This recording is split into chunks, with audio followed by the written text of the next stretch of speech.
report? So moved. Second. Moved and seconded. Any discussion? Kelly, would you call the roll? Jones, Yes. Santu, Yes.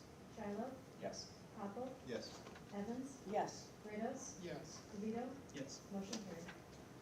At this point in time, I'd like to open up the meeting for public participation. If you wish to address the board this evening, please raise your hand at this time. When called upon, kindly state your name and address. Limit your comments to 3 minutes. Please refrain from mentioning specific names during your remarks, and in accordance with the Illinois Open Meetings Act, the board cannot engage in deliberative discussions or take immediate action on items not listed on the agenda. However, we want to assure you that your comments are important to us and will be taken into consideration. Thank you for your understanding. Is there anyone at this time who'd like to address the board? All right, seeing no one, we'll move on to old business. We have no old business, so we'll move on to new business, which is the approval of the canvass of votes conducted by the county clerks of DeKalb and Kane counties and declaration of winners. Is there a motion to approve the canvass of votes conducted by the county clerks of DeKalb and Kane counties and declaration of winners? So moved. Second. Moved and seconded. Let's see here. Kelly, would you call the roll? Pothole, Yes. Evans, Yes. Kratos, Yes. Jones, Yes. Santu, Yes. Shiloh, Yes. DeVito, Yes. motion carried. All right. At this point in time, I'd like to take a few moments to recognize retiring board members. Prepared a few words here. So first, present this. Thank you. James.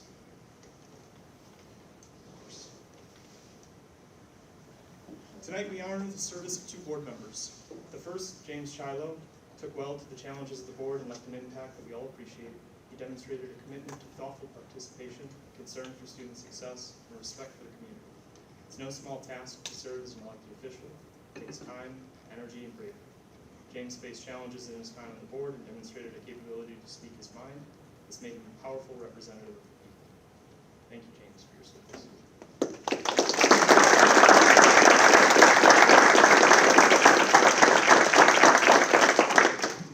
The second, Eric Jones, served in his role for 3 terms, has been an advocate for students during his whole tenure on the board. I respect his dedication to service and am pleased to have been able to work alongside him. He helped me most acutely as vice president over the last 7 months. His assistance has been invaluable and appreciated. Thank you. I know the community is also grateful for your tireless pursuit of student success and for your thoughtful stewardship of their community. Eric is an inspiration to those seeking to be the change. He has cultivated strong relationships with his peers and colleagues during his time on the board. The administrators invariably speak highly of Eric. We all owe him a deep appreciation for his willingness to serve on our behalf. Please join me in thanking Eric for his service.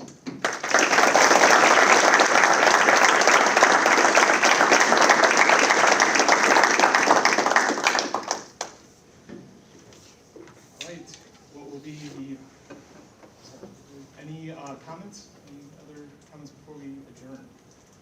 I'll make just a couple of comments. Only because I always speak at all these darn things. So, I just want to thank everybody in the room for coming out and supporting the board, whether you're here for me or whomever you're here for. Thank you for being a part of this. It's been 12 years. I'm estimating somewhere in like the 1,500 hour range, and for you probably 800 hours of that as well. And I'm most proud to have gotten to spend the last 6 years with James, because he's been such an inspiration to work with on the board. It really made my time very enjoyable. So thank you, James. I do have something for you as well. So thank you for that. I'm proud of the things that we accomplished. I look forward to seeing what you all can accomplish. I know that everybody that I got to work with at the district has made me better. That includes the staff that's here, the staff that's at this table. I'm a better person for having got to spend that time with you guys. So thank you.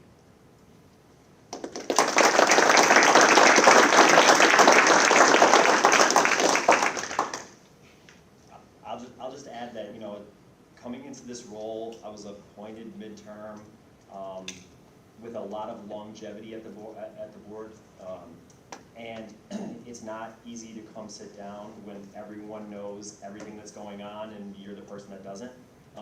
So I definitely just want to appreciate Eric, because I know along the way you've been either on my right or on my left willing to whisper something or lend a helping hand at times when I was clueless, especially early on. So I definitely appreciate all the hours that we've got to spend together and getting a chance to get to know you a little bit through this process. And definitely appreciate just a lot of the people that are in this room, administrators, teachers, anybody that I've gotten to interact with and get to know on a different level than just simply as a parent or as a person in the community, as well as all the board members here. I think there's a lot of effort and a lot of time that goes in. And Eric, you threw out a number, but you probably shortchanged a lot of hours That's as just well. the time on the clock, right? Yes, okay. There's a lot of time that goes into it outside of here in regards to prepping for a meeting and all those other things. And definitely want to appreciate just the current board for all of your time and effort for everything that you've done. So, thank you.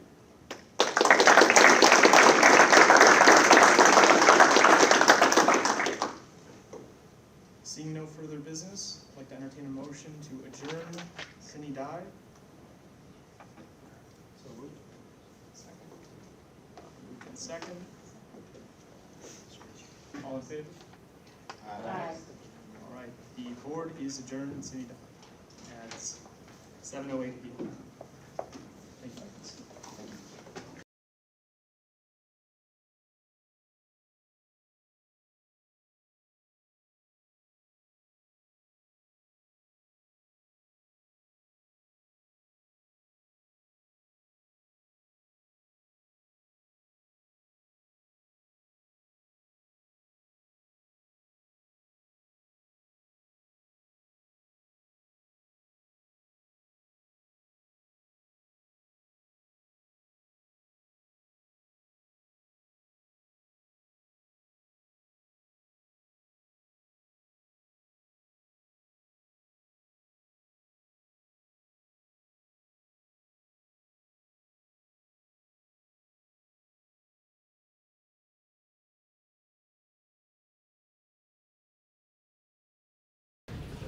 It's 7:09 p.m. I'd like to call the organizational meeting of the District 427 Board of Education to order. The first item on the agenda is going to be administering, well, I'm going to serve the role as the president pro tempore. We're going to host an oath of office for the newly elected board members. So would the newly elected board members please step forward?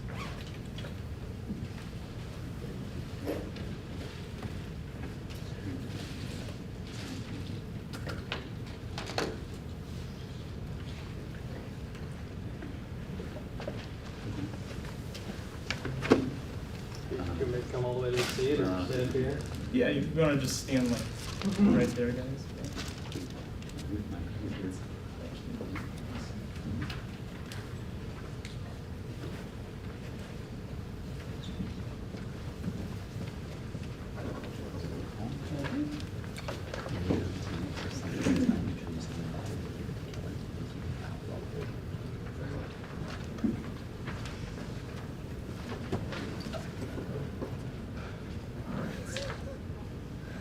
So, Yeah, everything that was Sorry. pretty.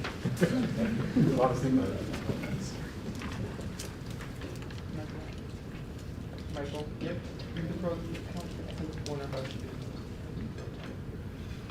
No. yeah, You want to, no, if you, it's okay.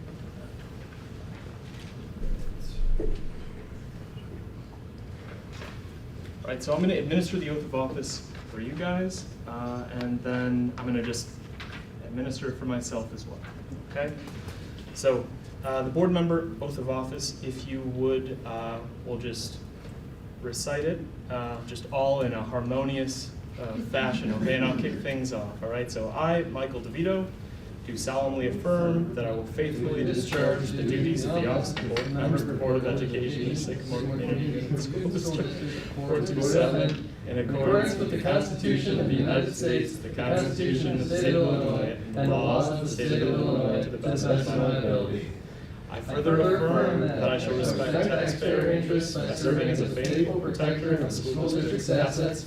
I shall encourage and respect the free expression of opinion by my fellow board members and others who seek a hearing before the board while respecting the privacy of students and employees. I shall recognize that a board member has no legal authority as an individual and that decisions can be made only by a majority vote at a public board meeting.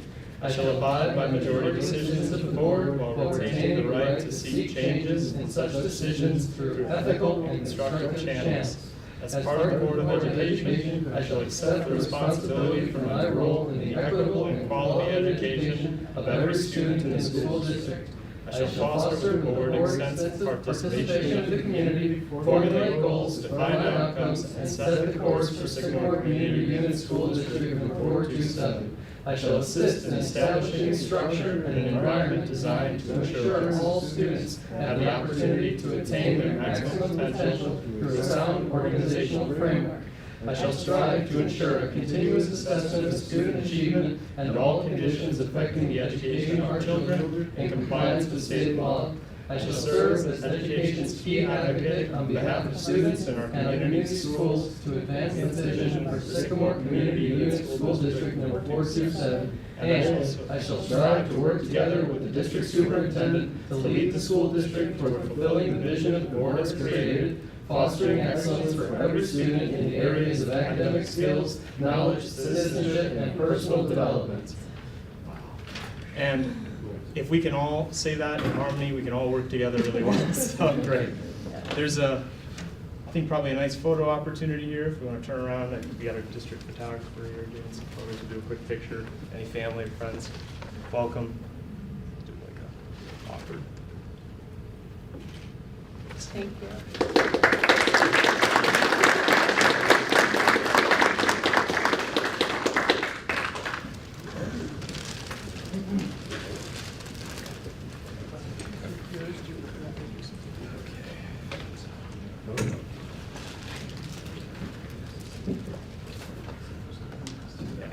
We'll just want to sign those and turn them in. Yeah.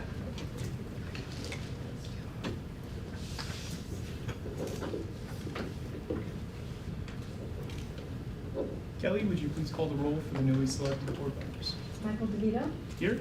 Christian Koppel, Here. Beth Marie Evans, Here. Alex Brados, Here. Paul Regnery, Here. Heather Tomlinson, Here. Alan Zamtu, Present. the quorum is present. All right, first item on the agenda is the election of president. Nominations are now in order for the office of president. Are there any nominations? I'd like to nominate Mr. DeVito. I'll second it. There isn't a, you don't need a second. Oh, I just. Are there any other nominations for the office of president?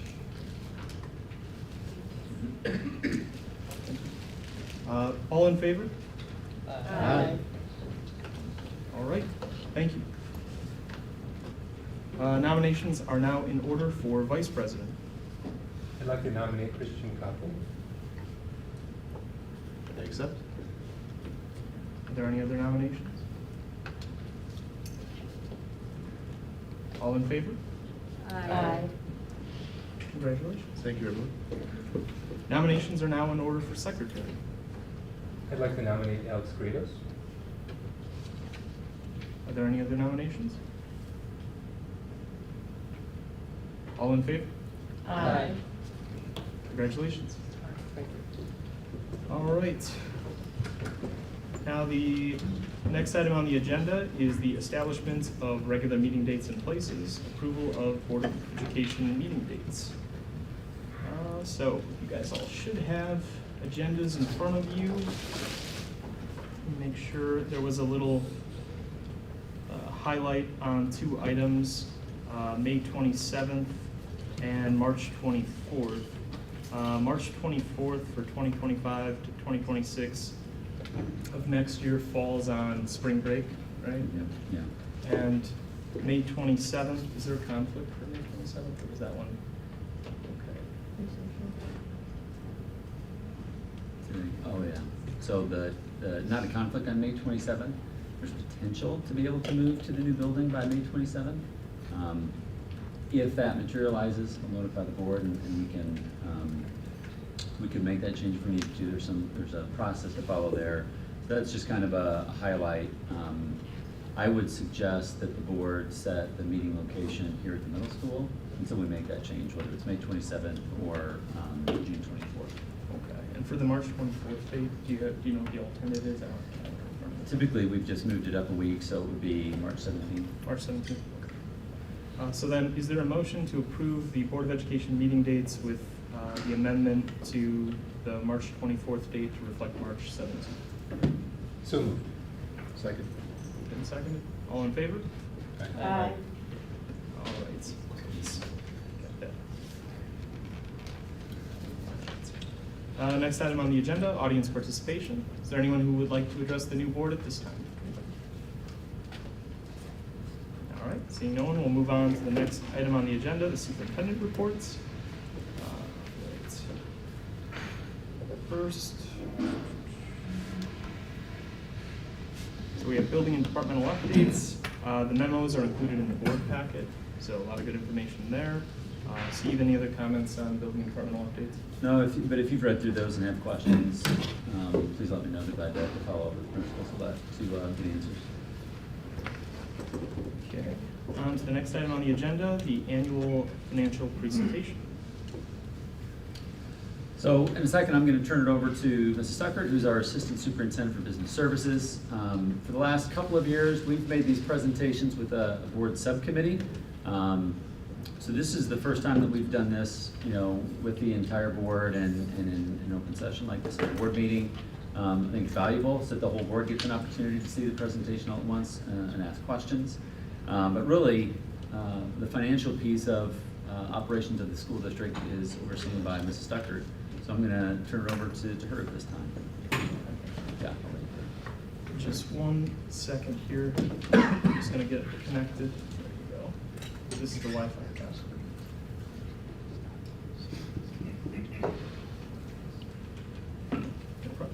All right, go right ahead. Okay, so tonight we're going to talk about the fiscal year 26 budget. This is a very tentative budget in the fact that our largest state revenue, our evidence-based funding, is not allocated yet to the district, so we don't know what that number is going to be. And then also on the expenditure side, our staffing usually isn't finalized until August, right before school starts. So again, these are very tentative numbers, so I just wanted to start with that.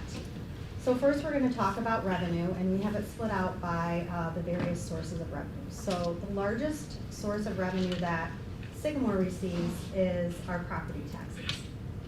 So about 75% of our revenue is from local revenue. Most of that is coming from our local property taxes. So for the fiscal year 26, that is from our 2024 tax levy. So we know what that is set for next year. That money is based on what the consumer price index was for the December prior to that. So we know that the CPI for last December was 3.4%. So essentially that's going to be the increase that Sycamore sees for local property taxes. Some other local revenue that we do receive are registration fees that our families pay upon registration. We do collect some impact fees from new homes that are being built within the school district boundaries. And then also transfer taxes, which are those people who are moving into the school district boundaries from another city.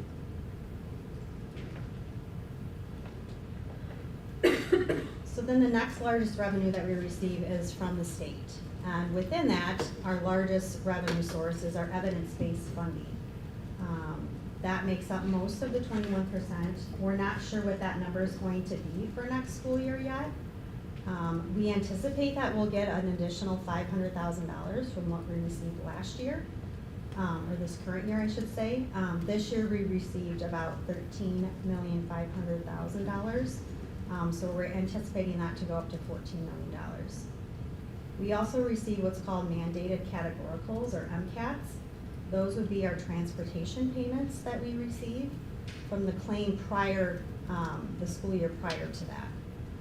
So for FY25 claim year, we'll start to receive that money in FY26. That's based on how many students are riding our buses in our regular vocational programs and then our special education programs. Another category that is in our MCATs is our special education. That would be our private facility and our orphanage. So our private facility would be those students that attend outplace school districts. We do receive a reimbursement for that. It's not 100% reimbursement. It's been anywhere from 40 to 70% in my tenure here. So it's not a dollar for dollar that we receive back from the state. We also participate in the milk program, so students that take milk during their breakfast or lunch, we do get a small reimbursement for that. Driver's ed, we get a small reimbursement from the state for that program.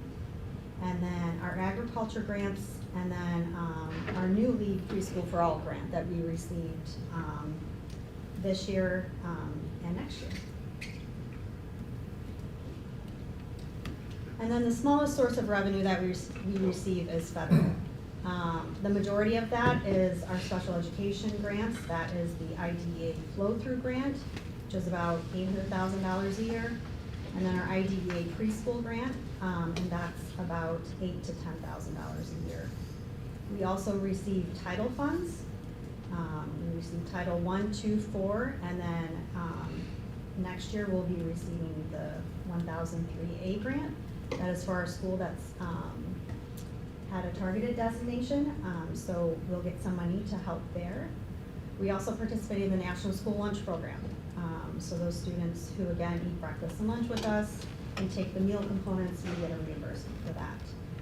We also get money for Medicaid. There's two types there. There's a fee for service that's done quarterly, and also an administrative portion of that that's received quarterly.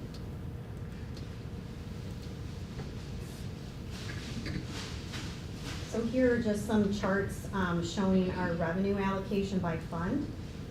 So as you can imagine, our largest fund that we receive revenue in is our educational fund. That's at 73%. And then you can see the various percentages throughout the other remaining 7 funds. Also, again, our revenue by source, our largest is our property taxes at 67%. Then our next would be our evidence-based funding at 18%, and then so on and so forth. Any questions on revenue?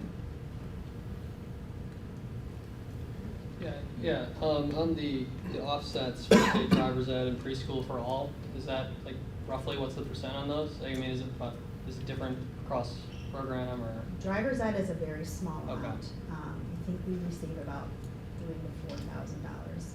As you can imagine, that doesn't cover a lot.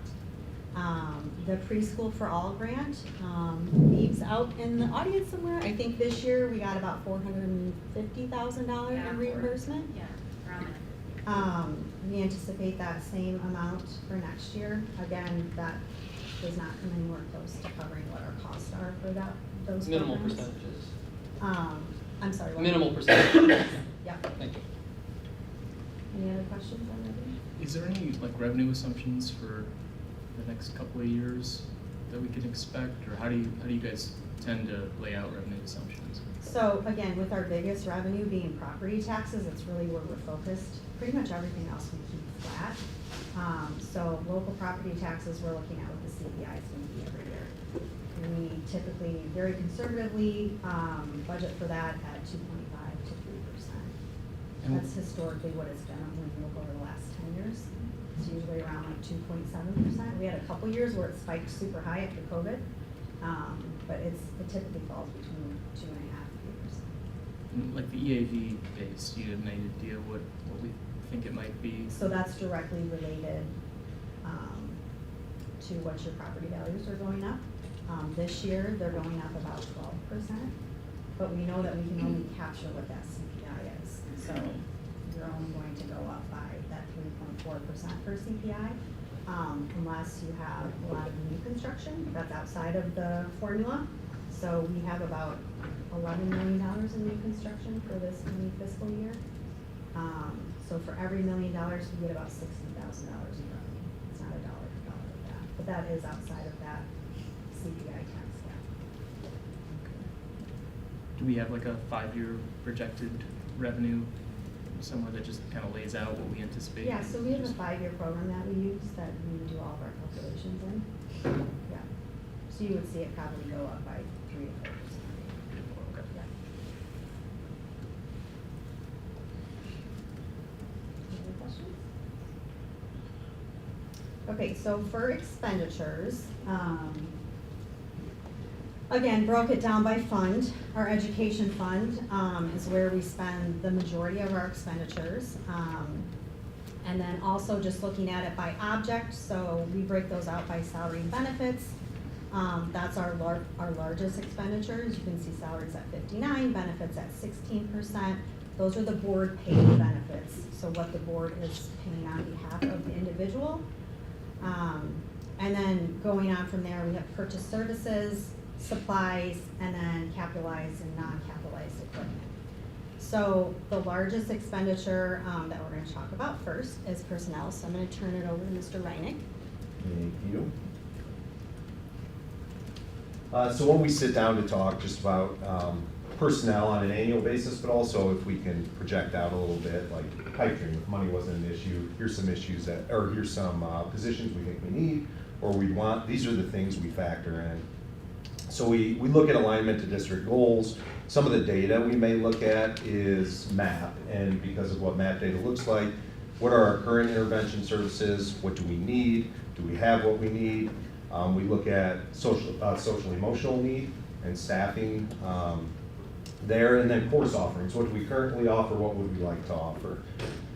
We look at student enrollments, and this looks different at different levels. High school, there might be less of an impact if we need to add a class. You know, it might be an overload to a teacher. At the elementary level, because we have neighborhood schools, if all of a sudden one grade level pops a few students and it goes over a certain threshold, that means an entire new teacher, a new section. So at the high school, where it might just be an overload, at the elementary, we're talking about a whole nother FTE. Student interest, more of an impact at middle school and even greater at the high school, but when they choose their courses and what courses they want to take, then we have to figure out staffing. Do we have the staffing based on what student interest is? We always look at the cost, the financial impact of those decisions. And then all of those things I talked about really bring us back to, if we make a change, whether it's an addition or a subtraction, what impact does that have on the student experience that our students already get? Some of the things that we can use to project out, so some of the knowns. The first is expenditures, so salary factors. So our custodial one right now, that's a little bit of an unknown. Their contract runs through the end of this year, so we're currently negotiating with that group, so we don't really know what that new contract is going to look like. For our teacher contract, we do know that through FY26. So that goes another year, and we know what those numbers are. Some staff will get a 2.5, others will get a 5% raise in FY26. And then for paraeducators, theirs runs a year longer, so through FY27, so those are the knowns, with a 3% in FY26. The other things we can factor in are retirements. So what type of savings are maybe coming up. Non-cert is a little more difficult to predict, a little more unknowns there. Some of those individuals let us know they're retiring maybe the year of or maybe 2 years out. We're usually with teachers, we know 4 years out. So here's just 4 years looking out the retirements we have coming up. Those are numbers we take into consideration. With certified staff, we do the same thing, 4 years out. We have large groups coming up here in a couple years. I anticipate those that put in this summer for 28, 29 will probably be another larger group. We're losing a lot of veteran teachers, a lot of great teachers, a lot of leaders that have been in this district for a long time. So we got a lot of work to do in the next few years to try and fill some holes. So with all those things, every year we talk about personnel recommended additions. We have discussions that lead up to, in the past, it was that board finance subcommittee, and now it's to the whole board. And we discussed the addition of, or possible addition of 28.4 full-time employees. All that I think we could argue we probably need. More need than want, but that's not realistic. We know we can't add 30 FTE every single year. That just wouldn't be fiscally responsible. It wouldn't be sustainable. So what we're presenting based off of those 28.4 discussed, a recommended addition of 8.4 FTE. Tried to outline them a little bit for you. I'll go through them, and if there's questions, feel free to jump in and ask. So under I have a certified. question before you, Yeah, sure. Those 5 that are retiring from the last slide or something like that? Go back? Well, yeah. Are those, those 5 positions and then those 4 positions, are those basically 9 FTEs that then you're advocating to replace, like on a one-to-one basis with these next positions? Like, are they the same type of position? No, not necessarily, and that goes back to one of the previous slides about what student requests are and what needs are and what programming is going to look like. So it's not always person for person. Yeah, I had a question about that slide too. Okay, do you want me to go back? Yeah, you can. So what does the process actually look like? Like, I see your bullets, but is there like a standard operating procedure? How are you weighting those metrics? For instance, you said like it's more of an impact at the high school than the middle school for student interest. So like, what weight does it have? You know, is there a rubric? Well, so every high school student chooses their classes. They Right. choose what classes they're going to take, and then we calculate all those things to figure out what are the classes that are going to be offered. And we figure out what departments they fall under, to figure out what courses we want to offer. Obviously, there's some that are electives, there's others that students have to take, and then we figure out our FTE based on that. So there is like a formula. You just plug those lines into a formula and it spits out. I mean, a basic spreadsheet, right? And I don't know if Brian's out there. It's just going through the sectioning at the high school level. Well, and I don't mean to say just for student interest. I mean taking together all those things. Like, how are you weighting cost versus impact on student experience? Is there a document that you reference? Historically, this is how we weight cost versus student There's experience. not a document like that. There's not a rubric because there's some intangibles that you have to pay attention to. It's a conversation that we have every year, and it can get pretty complicated. Every year, we've averaged about 30 requests in terms of FTE. I don't know of one rubric that would help us sort all of that out. So it's a pretty lengthy process, starts in January, and we meet with the leadership team who has kind of gathered input, whether it's from staff or talking amongst themselves in terms of what they feel like they could use.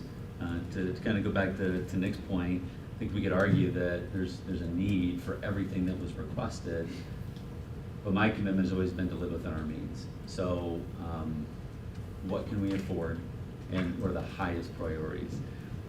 It's just not a rubric that helps us sort all of that out, K through 12, EC through 12. So we do our best to gather as much information as we can. We have follow-up conversations, and then ultimately it's a conversation amongst the 3 of us in terms of what we feel are the best recommendations to make to the board, and that's what you see here tonight. So I think it's a really good question.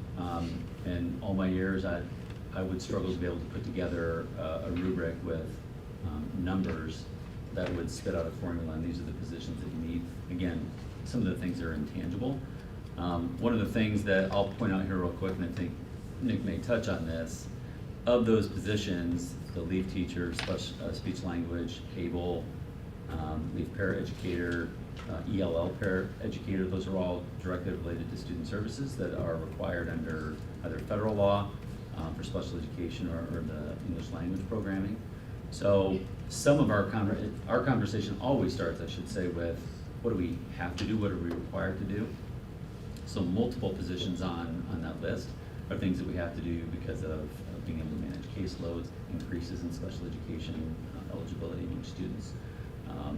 There are a couple of other positions, again, Nick will touch on that, that we think are our highest priority, and especially with the assistant director for student services, I think kill a couple birds with one stone, so to speak, that provide support kind of across the district. So again, to go back to your question, I don't know that there's a rubric that would be easy to use because there are a lot of issues that we need to weigh.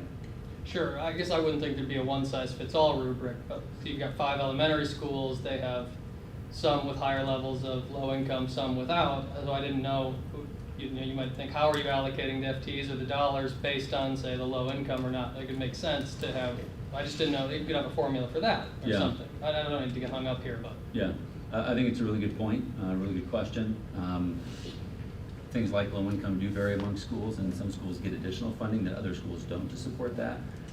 So that helps there, but we could certainly look at something like that for the 5 elementary schools, but to your point, to use something that could be used K-5, 6-8, and then 9-12, I think would be difficult. Do the people responsible for making these hiring recommendations, the collective group of principals and other directors that are responsible for that, know in advance sort of what the district can afford? For instance, hey guys, we can do $500,000 this year, which is, we're at 490 is our budget. So that way they don't spend time coming back with 30 people. I mean, there's no way you can get 30 people for $500,000. So if they knew in advance what we as a district could afford, that might help with prioritizing on their end, or is it? I don't see it as a huge issue. Some of these things we get to see every year, and the value of telling them, give us kind of your dream list, is that every year we see what they would request if funding wasn't an issue. So one really good example of that, I apologize if I'm stealing your thunder, is the high school, middle school counselor has been a request for several years, especially the high school counselor. It's been a request for many years, well beyond my time, before my time here. I don't know that we would have known that had we not asked them for all of their requests, and we just on a year-to-year basis, we look at the resources that are available. Where's the greatest need? What can we afford? How can we live within our means? And what are our priorities? The prioritization in Cole's point is sort of what I'm curious about. How do we prioritize what, I don't know if that's something you're prepared to pull out now, but It wasn't, it's a lengthy process. Yeah. Again, it starts in January and here it is April 22nd, where we're ready to make those recommendations. It's a lengthy process and takes a lot of conversation and some research and a lot of follow-up as well. Just a quick question. So the 8.4, that's incremental to what we have this year? Is that a correct understanding? So 4 FTEs that we have today, which I don't know the exact number, but it's 8.4 additional incremental on top of it. Okay. And then the other question, just curious, I know you mentioned that the counselor position had come up multiple times. Yeah. Are there many others that are continually been requested in that 28.4 that we've had to say no to over time? These sorts of reports are nice, but it'd be really great to understand what are we missing? And now, not maybe we can't stay within our means to do those things, and obviously you've made those choices to try to understand that. But it might be helpful for us in the future, or maybe come to board meeting, just to understand what are we saying no to? Because of course we want to say yes to everything as much as we can, sure. but at what expense? What are we saying no to? I think would be helpful to understand. Good point.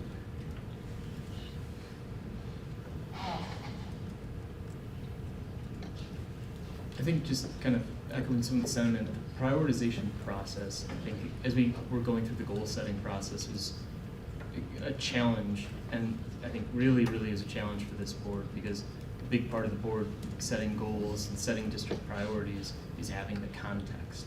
And so like to Alan's point, I don't know if 8.4 FTEs is 1% of the total FTEs, if it's 10% of, I can make some educated assumptions, but I don't know what the effect those additional FTEs will have on the levy. I don't know what effect they'll have on what our expenditures will be 3 years from now. So from and I think of the sensitivity table, where essentially you have scenarios, like a scenario A, scenario B, scenario C.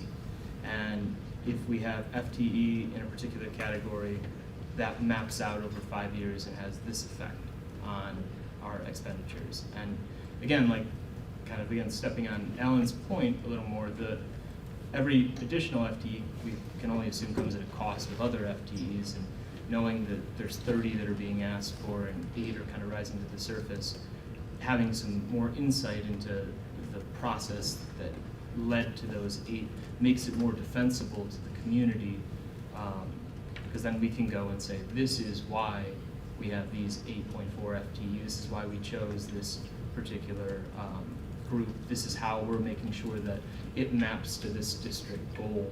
And so I think that there's a real opportunity for the board and for the admin to collaborate on that prioritization process.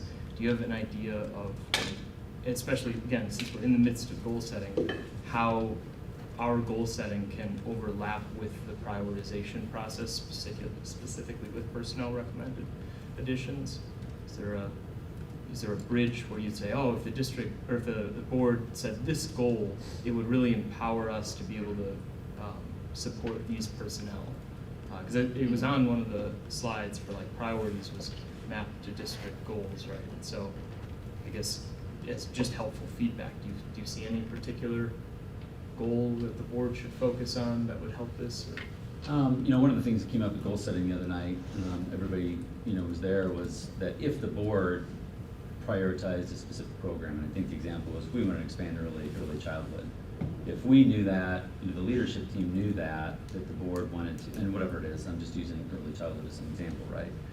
If we knew that, that would certainly be helpful in terms of prioritizing resources, right? And you're right, adding something comes at a cost of not being able to add something else. It's one of the difficulties in a finite budget, where you're not generating additional profit to do more. There's limited revenue that Nicole talked about earlier. So, and as we've talked about before, the Business Services Committee, that's going to meet throughout the year. So I think that's the opportunity to have some of these conversations on an ongoing basis. But I would say if the board has a specific priority that it wants us to look at, whether it's to research or to factor into these decisions, absolutely, that would be a huge help. So there's one, and not to skip ahead, I got the slides in advance, right?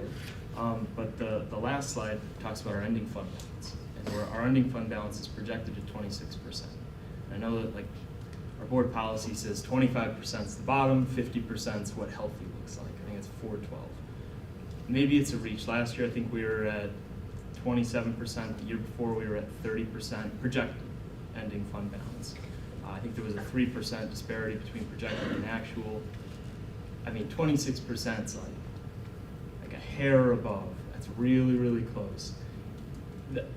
Speaking just from what our current policy stipulates, I think working towards 50 is certainly a priority. Is there a way where we can see how these recommendations will spill into us getting closer to 50 over time? Or is that just something that we need to go back to policy on and say 50% is unachievable? We shouldn't be saying we're striving for this because we're not. I would say that there's so many factors that play into that. It's personnel, it's facilities, it's unforeseen needs, right? So if the board wanted to increase fund balances to 50% as opposed to 26, we would definitely want to know that, because that would influence, to get to 50%, we're probably not increasing staff. Those are difficult conversations to get that big of a jump. 35%, different conversation. 40%, different conversation. But again, like a specific program, if that's the board's goal, is to get to 50% fund balances, I think we're responsible to kind of mull that over. How does that impact the budget? What do those scenarios look like? What would that come at the expense of? And then just some direction from the board.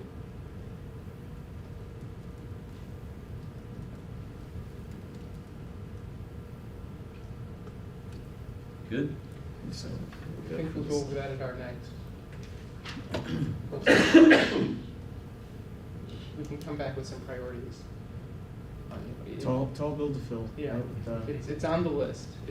That's one of the goals on the list. So I guess once we get that hashed out, I'd assume that would be your subsequent to FY26, any of the goals we come with, because I feel it would be, if for that example, and I'm not saying it is the board's goal, we truly haven't had the conversation to raise funds to the fund balance to 50%. Reneging this 8.4% FTE when we've already committed to it doesn't seem feasible, right? Or would it be?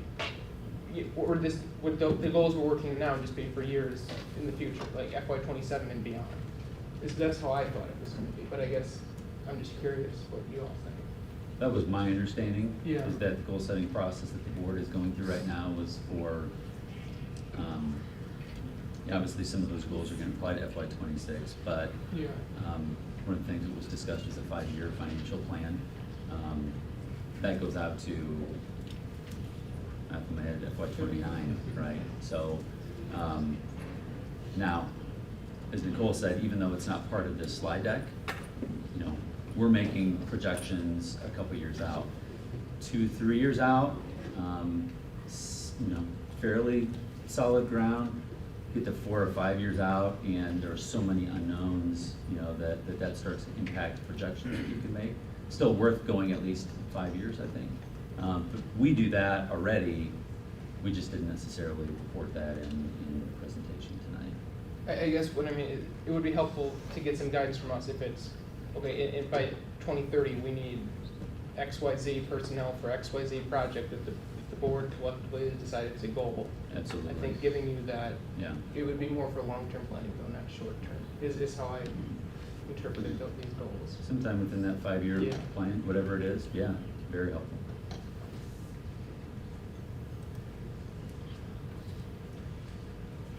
How tentative is this tentative presentation? I think you used tentative twice, so it's tentative. It's very tentative, that's why we don't do the tentative budget until August.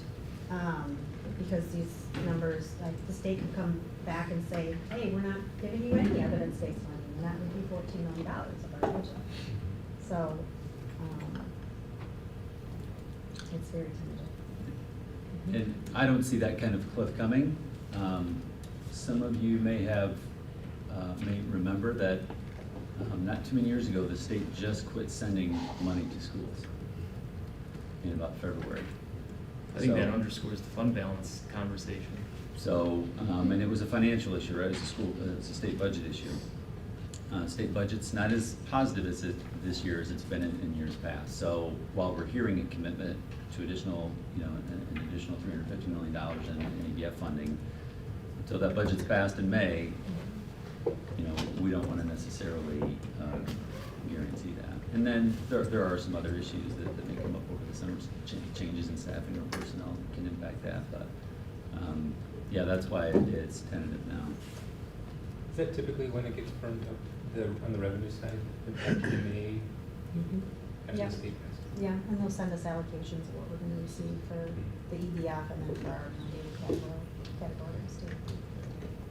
It'll be my first time through this, it's new. So we have a budget for '25 and a tentative, I'm sorry, I'm going back a little bit, but just as we're talking, a couple of things are coming up. How accurate, and this isn't a test, I'm just trying to understand, when we budget a certain expenditure, are we usually pretty accurate? Do we have some wiggle room? Do we sometimes come below, sometimes over? Do we have some sort of idea of like forecasted accuracy or budget versus actual? Yeah, so we do, and that's what an AFR is, so our annual financial report, so that's looking at what we actually spent for the year, so then you compare that to our budget. That's also in that thick book that I gave you to read through from the auditors. That always compares budget to actual. There's a lot of variables that go into that, typically on the expenditure side, more so. Revenues, once we know they're set, they're pretty much set. That doesn't typically fluctuate. Personnel, I will say it's usually on the special education side, just because there's things that pop up during the year that we didn't anticipate.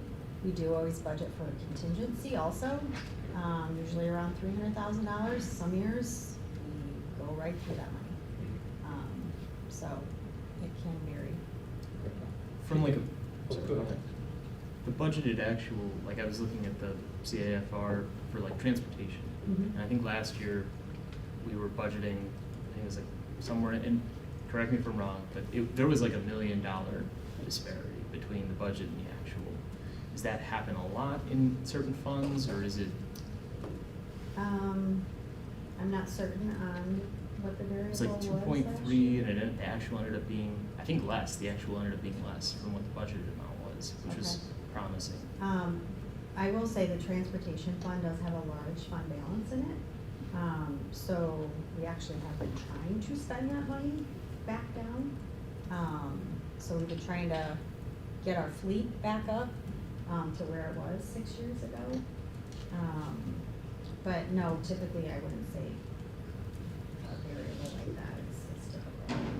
Maybe the education fund, just because that's where most of our expenditures are coming from.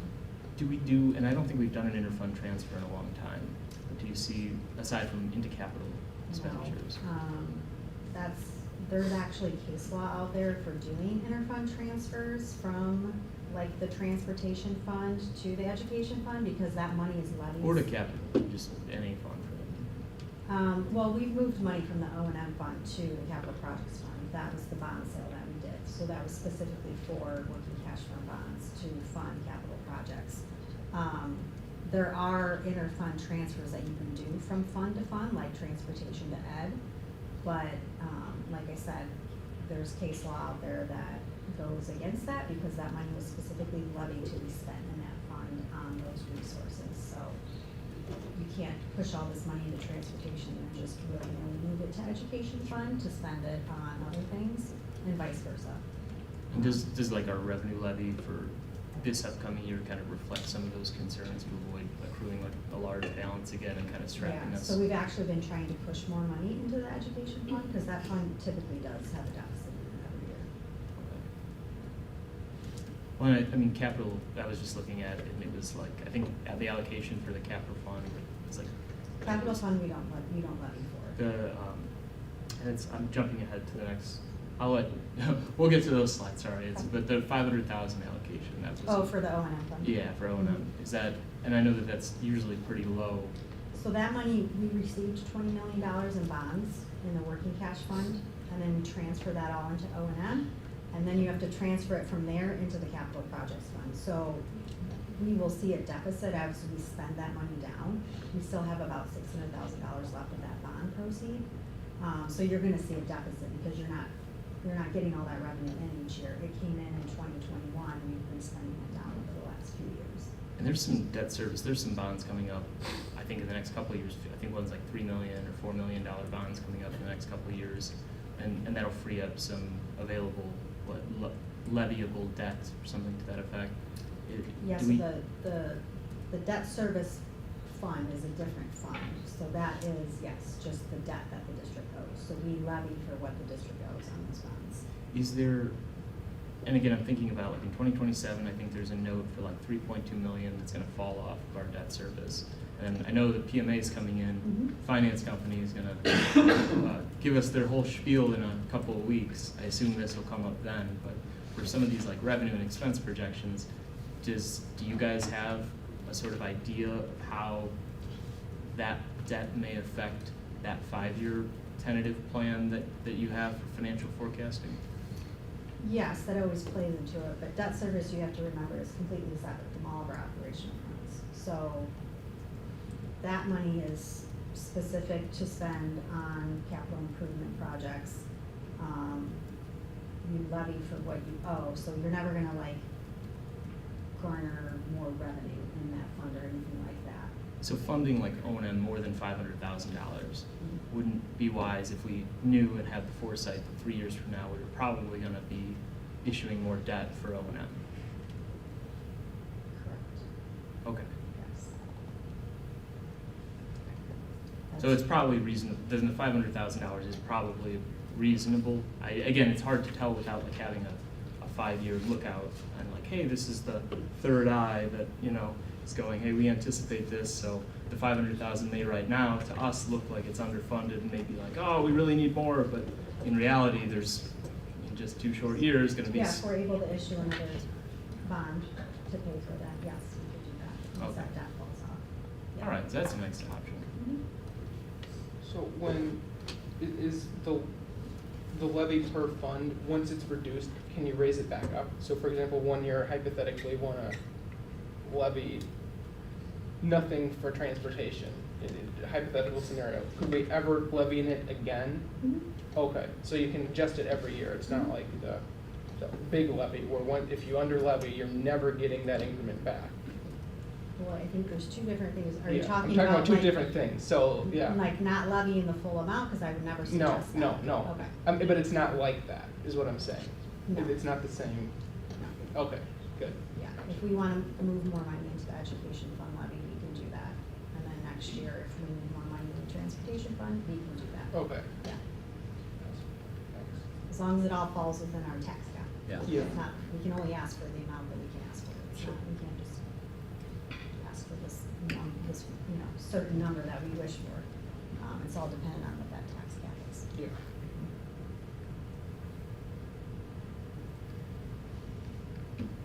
So, Okay, let's keep rolling. I don't know where we're at. Personal You recommendations. hit on a bunch of them. Stole my thunder. You want me to hit on each of these just a little bit, or? I think we're good on personnel, guys, right? I think, yeah. Do you have something that you want to say for each one? I'm certainly open to hearing about it, sure. I just don't know how much you guys are aware or know, or how much knowledge you guys want. But some of these positions are positions that have existed in the past. So they went away during budget cuts, and we've just been kind of over time trying to work our way back if there was a need to get these back. So the tech specialist would be one of those. Right now, we don't have a tech specialist at every single elementary. We have 2 individuals that split schools, and then a couple other that are full-time at buildings. So we were able to, we were down to 3 a few years back. We were able to gain a 4th, and we had budgeted for a 5th for a couple of years and weren't able to fill. So then we had reallocated that to fill another need that we prioritized at that time, and feel we're finally in a position to get back to where each elementary school would have one, to where staff could be could get the same service across the board. Where right now there's not always someone available because they might be in a different building. So it's 1 per school, or there's 2? This would get us to 1 per school. Got it. Okay. This would, at the elementary level, At the this would get us back to where we were going back 10 years, Counselor, kind of the same thing, so the high school had a 4th for a time period when I was there. And again, that was one that went away. So for years, Mr. Carlson was trying to get that back, prioritized other things. And then the middle school and the high school worked together, said, yeah, in an ideal world, they could each use one as social and emotional needs had gone up. But also knowing to be fiscally responsible, kind of brought this idea of splitting, if they couldn't each have one, to where it would be a transitional counselor, someone that's working with 8th graders and freshmen, and has 2 years with them to help them during that big transition up to the high school. With a counselor, is it like a more therapist or a guidance counselor? It would be a counselor, not a social worker, but they still provide some of those services, just not usually tied to IEPs. Okay. So they provide some of those same services just to our Gen Ed population. So there would be a heavy emphasis on that. And as Steve said, a lot of these are tied to student services or caseload numbers. The leaf teacher would be at the elementary. We saw, and I would have to defer to Emily or Lene if she's out there, or Meg, but that program grew by 4, 5, 6, students that we just hadn't, 6 that we hadn't projected, either move-ins or students that then qualified. So we started the year thinking we were on solid ground, and there's just this growth. So we know going into next year, we'd be starting kind of at the max, and if there was any growth at all, we'd be searching for a teacher mid-year. And I don't think that's responsible, because I don't think we would find one. Speech language path, kind of the same thing, tied to caseload. So we've been in a situation where caseloads have been pretty high for a few years, and numbers have grown. So we've ended up having to contract out a lot of SLPs. So services look differently than what I think would be ideal if we had our own individuals here. So this year alone, I think we ended up having to contract out like 3. So if this was approved and we moved forward with 1.4, it'd still be a cost savings versus what we've had to do in contract. Which I would anticipate we would probably end up having to do again next year if we don't add. Yes? That 1.4, that would cover the 3 that we're sourcing out? Yeah, some are part-time and some, yeah, it's a messy. Yeah, we don't typically say Yes, this much. this would cover the need. So this is one of those things that we sit down with student services and they kind of lay it all out for us and show us the need. And that savings is part of what's in the table to the right? That's included in that table? Yeah, that's everything. Oh, did you, not the Yeah. contract? No, not the Not the Okay, so contract. there's, so it might offset some of the net new cost, just to understand. Yeah. The able teachers, similar to LEAF, our numbers have grown there. We've seen growth at the elementary and had to add a few years back. Now some of those students are getting up to middle school while elementary is still growing. So right now there's only one teacher at the middle school. So the recommendation is to add another. It's also, with just one, it's difficult to teach all the different levels of the students within that classroom. So this would assist in that. The Assistant Director of Student Services, this was something that we talked to that, and now it's completely new board, I think, from that time, but in the Business Finance Committee, the subcommittee, we talked about this probably 4 years ago. I think when I first came to the position, it was kind of pie in the sky. If money wasn't an issue, kind of what would our organizational chart look like? It was something that was brought back up by the board when we replaced Lynn Riley. Just the question of, have we ever thought about an assistant director? So we would have had someone in place that we were really growing to take over that position. And that, along with a lot of those discussions around that 28.4 that aren't necessarily coming in that same form as recommendations, we think we can cover some of the needs. So probably the biggest thing would be elementary support. This person would help out as kind of an elementary special ed coordinator. Again, a position we used to have. This is going back several years, but went away during budget cuts and haven't replaced it yet. So those responsibilities have fallen on the director, when in the past we had a director and these coordinators. So we think that is one of the many things this individual could take on to assist the elementary. Because right now, again, they go straight to the director, or the principals are having to serve that role as well. Yeah, sure. Yeah, so like you said this a couple times, we used to have a position, then due to budget cuts, we lost it. During the time we lost the position, did we notice materially worse outcomes? Like, does the data support, yeah, we lost this position and it hurt us here, so we should replace it? Or is it just, we lost it, we'd like to have it back? And I would defer to some of the individuals out there that have been serving in these roles. People have taken on more and more job responsibility. So I would say we're stretching people extremely thin, and I don't know that it's sustainable. I think our teachers, for sure, but our administrators as well. We ask a lot of our principals. So I would say in just sheer workload and the things we've asked them to do that don't traditionally fall within, I would say, the scope of that job in other districts, but we're trying to get them to stay with us. Yeah. In terms of special ed specific data, I would definitely defer to Meg Thurman or Sarah Ward. I don't think she's here, but those are the people that have served in those roles, I think, a long time that jobs have been impacted. So. But your question's a good one. So year in, year out, we, especially from the most veteran staff who lived through those budget cuts and remember what we had and what we're doing without now. I am not a fan of, well, this is what we had before, so we need to bring it back. What's the need? What's the need in terms of supporting students? What's the need in terms of supporting staff, administration as well? And I think with this position in specific, it's a matter of how far we've stretched everybody thin, and people have just picked up the load. We run really lean in terms of our administrative staff, so we cover a lot of ground, but at some point, we're not doing as much as we could because people are carrying a lot. So in this case, it's been on that list for a couple of years, and I think we're at a point where we can afford it, and it's become a big enough priority that it's not just trying to bring it back. This is a need. Providing that elementary special education coordination will take load off of the 5 principals at the elementary level. But in the past, when Riley picked that up, currently Meg Thurman, the director, picks some of that stuff up too. So I think freeing them up will see direct impact on the students, yeah.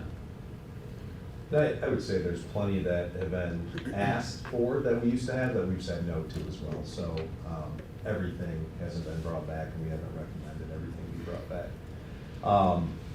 For non-certified staff, that lead para would be, it's directly connected to that lead teacher, so if we open up a new classroom, we're gonna need more para support as well, so that's tied into something I had mentioned before. And then Steve had already referenced the ELL paraeducator. I'd like to say some of these things are a surprise, but these are a lot of things we predicted, I would say, coming out of the pandemic, just in terms of student service support and needs that we're gonna probably continue to arise. So some things that kind of expected, and we're kind of at that point. Where these are our recommendations. Yeah, I'm really happy to see the ELL paraeducator in between recent distinguished alumni Chad McGehee and my own mom. Sure. I'm well aware of some of the ongoings with the ELL program, and they really need that support. So I know they've been asking, so I'm happy to see that. Nick, can you help me understand the group, or how you do, I know we talked a little, somebody asked about prioritization. Do we involve or who's involved, I guess, in that process? I assume it's not just Sure. yourself, but I'm sure there's a collaborative process to go from the 28-4 to the 8-4. So I would say staff advocates for themselves to principals throughout the year. Principals are constantly hearing about what need is, and principals are filling in some of that need when they're short-staffed.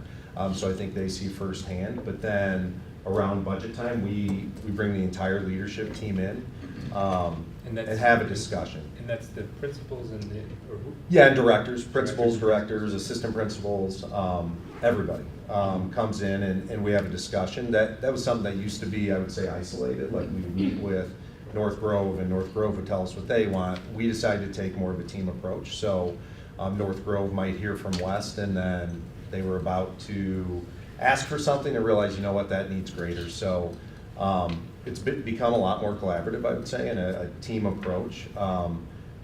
And then based on what we talk about that meeting, we ask them for a priority list. So based on those discussions, if you really had to narrow this down, what would it look like at each level? Then we have another meeting, because they talk about some of those student service requests, and we have another meeting with Meg Thurman to ask her, just talk through those even more, to explain it to us. Then we have some discussion to try and figure out what we think, what priorities should be, and ultimately, does this even fit within the budget? Like, we could say, yeah, 28.4, but Nicole's gonna tell us no. Nicole's really good at telling us no. So we really start to have Nicole crunch numbers. And then based on this priority list that you see, we brought the team back together to say, hey, this is what we're thinking about. Are we thinking about this right? Are we missing something? This covers some of the holes. I know it's not covering everything, but will it fill some of the gaps that maybe we had this year? Great. I'm not surprised, but I'm really glad to hear and happy to hear the collaboration and a lot of team effort. It's great.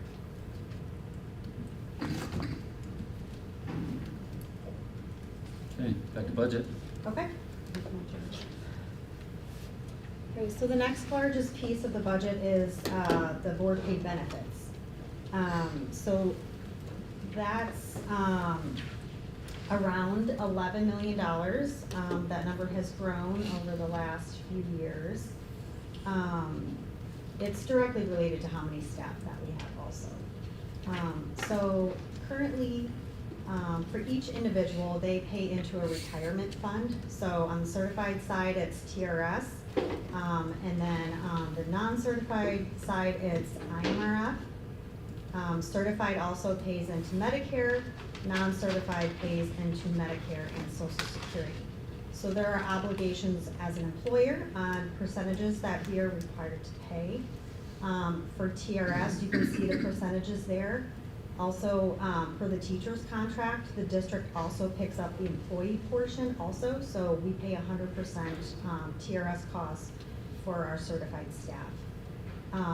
Also, certified staff, once they retire, they are able to get health care through TRS. So during their tenure while they're working, they pay into the teacher's health insurance fund. So again, there's an employer cost to it, and then there's an employee cost to it. The board actually picks up about 90% of the employee portion of the THIS. On the IMRF side, again, you can see what the board portion is, Medicare, Social Security. We also have a very robust health insurance plan. It's self-funded. It is a Cadillac plan for our staff. We have very low deductibles. which is great for them, not so great for the board. So our health insurance is very costly. And we do have a health insurance committee that we work with our certified and non-certified staff. And it is great that we're self-funded because, you know, we're able to do some things that maybe those fully funded health insurance plans aren't able to do. But it does tend to be more costly to the district. Okay, so we talked about salary and benefits, which are our largest expenditures. So then about 14% of our budget is what we would call our operational cost. So that includes some different departments here, so I'm just gonna quickly go through each of these slides that we have, and so feel free to ask questions. Just really fast on the Yeah. health plan, for the self-funded portion. How is the health plan doing for self-funded? I think is it at least balanced, or is it, from what I understand, it's. It is not currently balanced. We have some high-cost claimants. Each year, we typically have around 3 or 4. This year, we have 10 high-cost claimants on our plan. So, again, because we're self-funded, those claims come directly to us and we pay those.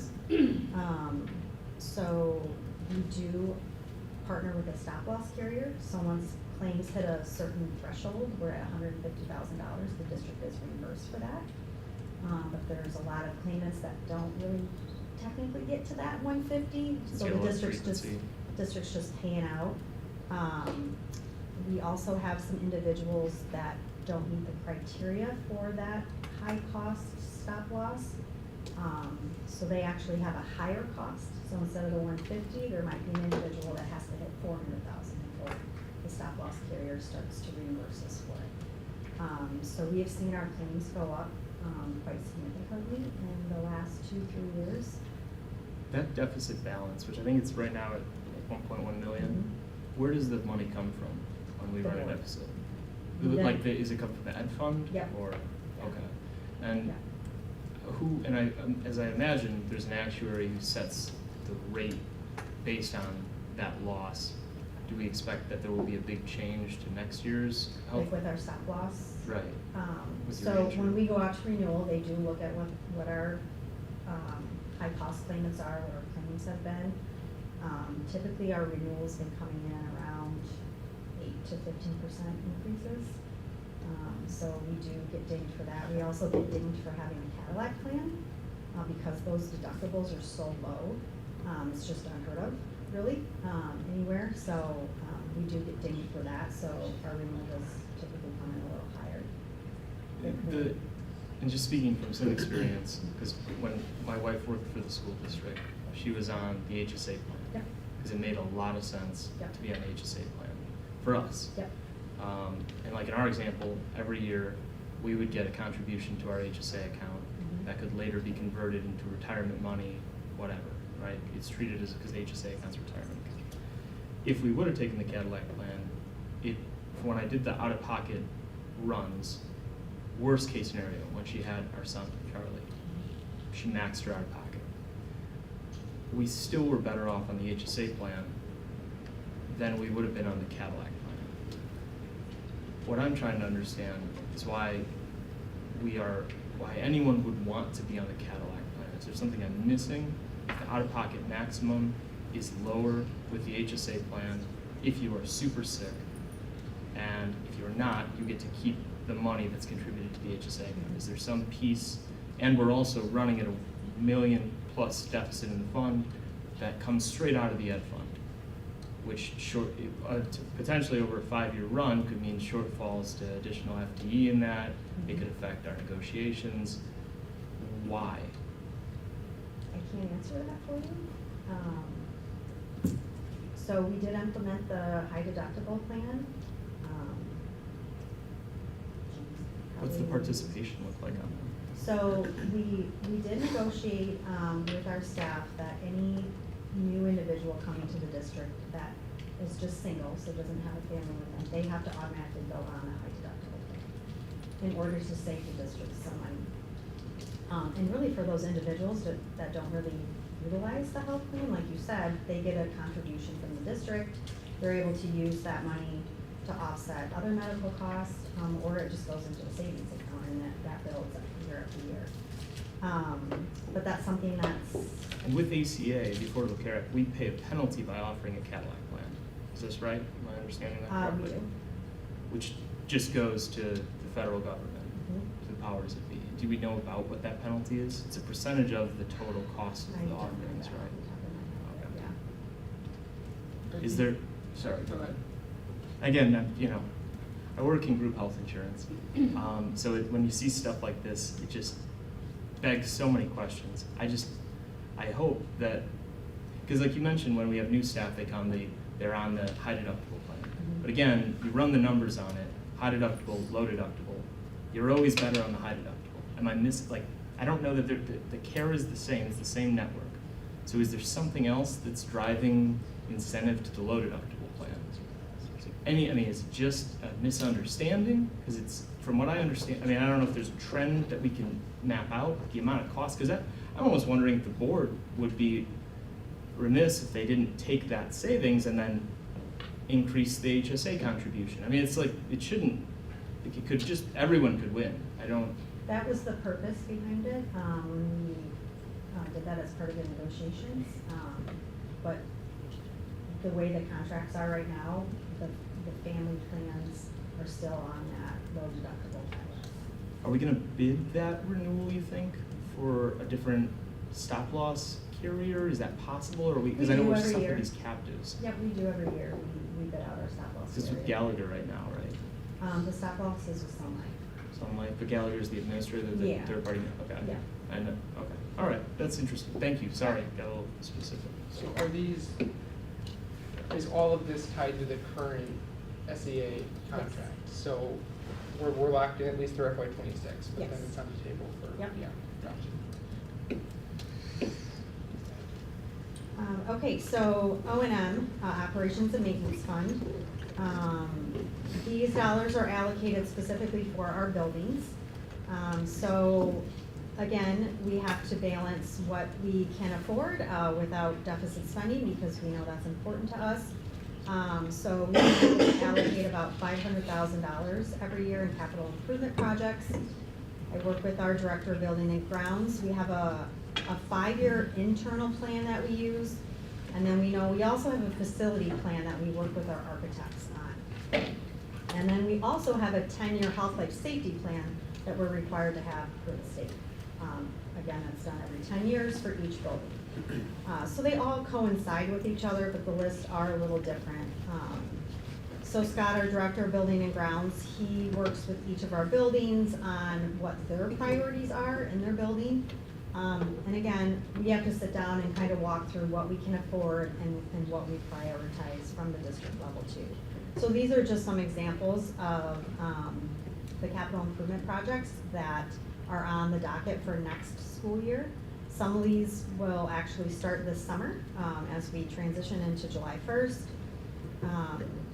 Painting, resurfacing the main gym at the high school. We have some seal coating projects that we need to do, boiler replacement at the middle school, and things of that nature. So that's what those dollars are spent on each year. Transportation would probably be our next largest expenditures that we have. Transportation, we're really focused on looking at our vehicle fleet. So Mrs. Lance, our Director of Transportation, does a really good job at what we have and what we need for the next school year. One thing that she's done immensely over the last 2 years is try to bring back all of our routes that we utilize for our outplace students. So our kids that go to other places, we've had to outsource those to other transportation companies. We think we're gonna start the school year with everyone back with us, with our own drivers. It's great because outsourcing costs us probably at least double of what it would cost to use our own drivers. So with that, we have to look at what our vehicle rotation is. Three, 4 years ago, we had a really old fleet. I mean, we had buses that went back to like 2008, which kudos to our staff for keeping them in great shape, but we know that those need to be rotated out. And so for next school year, we're looking at purchasing 3 new full-size passenger buses.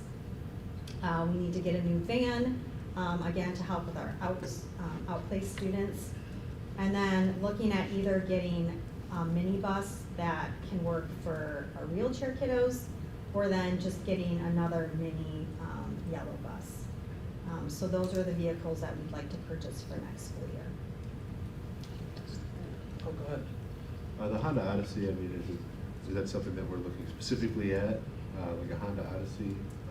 First, is there any specific reason we're looking for that? That's really all that we can get van-wise, honestly. Lace, are you back there? Yeah, hi.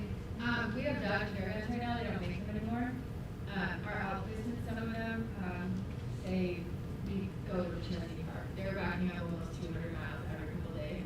So the Honda Odysseys have drivability up to 300,000 miles. There's a service center here, so if we buy them used, super low mileage, and they still have a warranty, we can take them there to get warranty service. So we look at those as factors.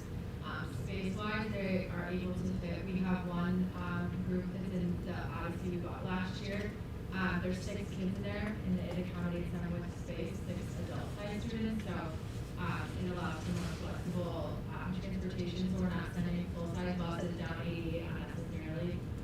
So that's kind of why we looked at those. We looked at the Kias. They were a little bit less expensive. They're not able to be serviced locally, so we would have to find the staff to get them to and from our closest, which is Aurora. So those are just some of the factors that we use when we look at those. Excellent advocating. And answered all my questions. Yeah, Thank Lacey's you. done a really good job researching these. We have, with our outplaced students, you know, sometimes there's kids that can't sit next to each other, so we want to make sure that we have enough space in those vehicles. So. What is the serviceable life for a bus? For a what? For a bus? It depends. What it Or should be generally, or what what do it we? is? Well, how often I do mean, we? for us, we have to factor in, you know, it depends if it's a country route or an in-town route, how many miles we put on it. Ours are all stored outside, as you know, so obviously, you know, the wear and tear, just weather in general. We implemented a couple years ago where we have a company come in, they detail the exterior, where they'll spray down a couple times a year to knock the salt off, which helps with rust. So it really just depends on what we're utilizing them for. We have some buses right now in our older rotation that are, you know, 100,000 plus miles.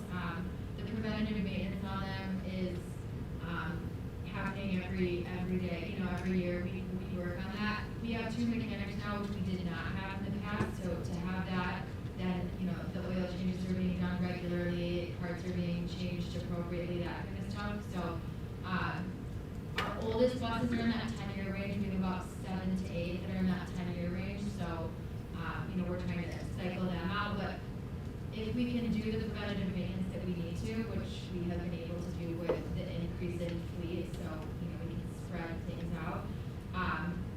10 years is probably an appropriate length of time to keep them, now that we've replenished our fleet in the last couple of years.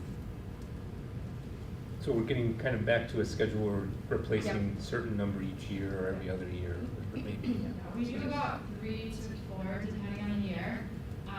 Our outplacements, because we took some of those back, our out-of-district students, they can transport in vans. We looked at some Ford Transit XLs with flexible seating. So 3 to 4, and then if we keep up with the preventative maintenance. Right now, we're not trading anything in, we're just rebuilding our fleet back. The older buses we can use in town for local trips, for athletics, field trips, that kind of stuff. We rotate buses out for their mileage, so if a country route with a lot of miles on a bus 1 year, we'll move that to an in-town route and then give them something with lower mileage. So we look at all of those things each year and kind of utilize them in the best way that we can to lengthen them as long as possible. Buses, do we typically buy them new or 1 or 2 years off lease? Is there? Yeah, so we buy them off lease, yeah. Okay. If we buy them new, we have to bid them out. So if Sure. we buy them used, we have a little bit more control over price. We've always purchased one-year buses. Yeah. There's Yeah, I been an think it's occasion like that we collective. purchased like a Yeah. 2-year bus. Yeah, But we do the for all lowest of them. mileage possible on these turn-ins. You know, sometimes there's years that are easier to work on mechanically than others, so we sometimes flex towards that depending on what that looks like each year. So we collaborate with our mechanics and, you know, our vendors and that kind of stuff, and we try to purchase the best options at the cheapest cost as possible so that we can get more for the district and replenish those that we lost during COVID. I have a question. With the minibus, why are we willing to forego the wheelchair accessibility?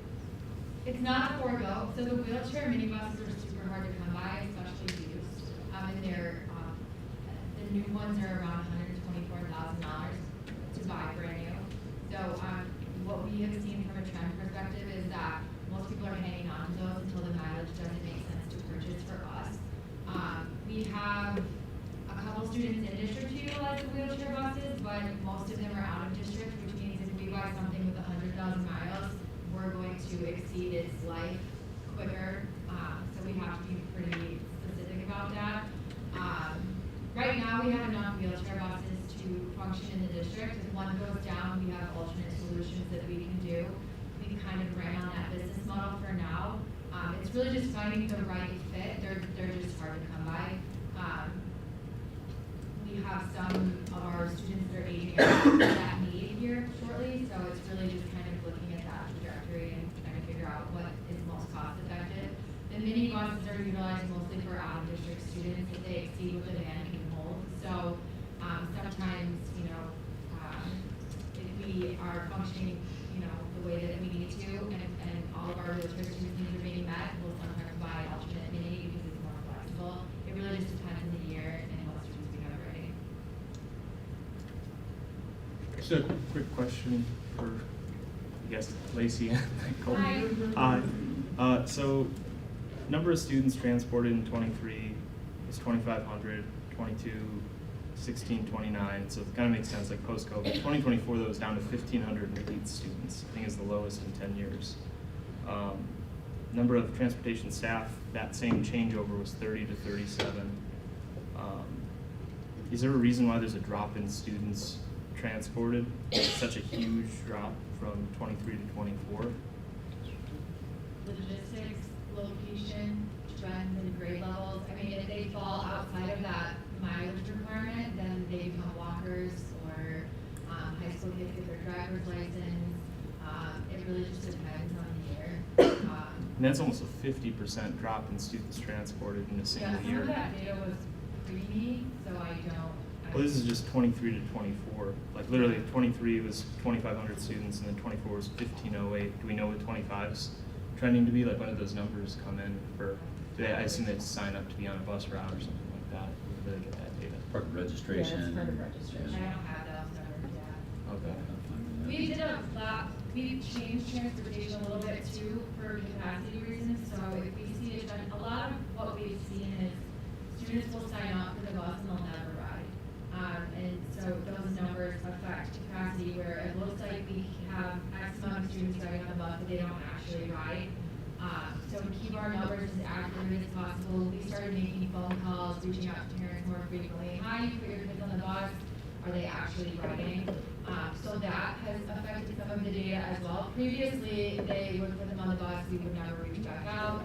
We've started to change that process as well, just so that we have the most accurate numbers as possible, so that, I mean, that can be, you know, based on responses. If we do end up having available capacity and we have the uptick in like the buses. She didn't hear the first part.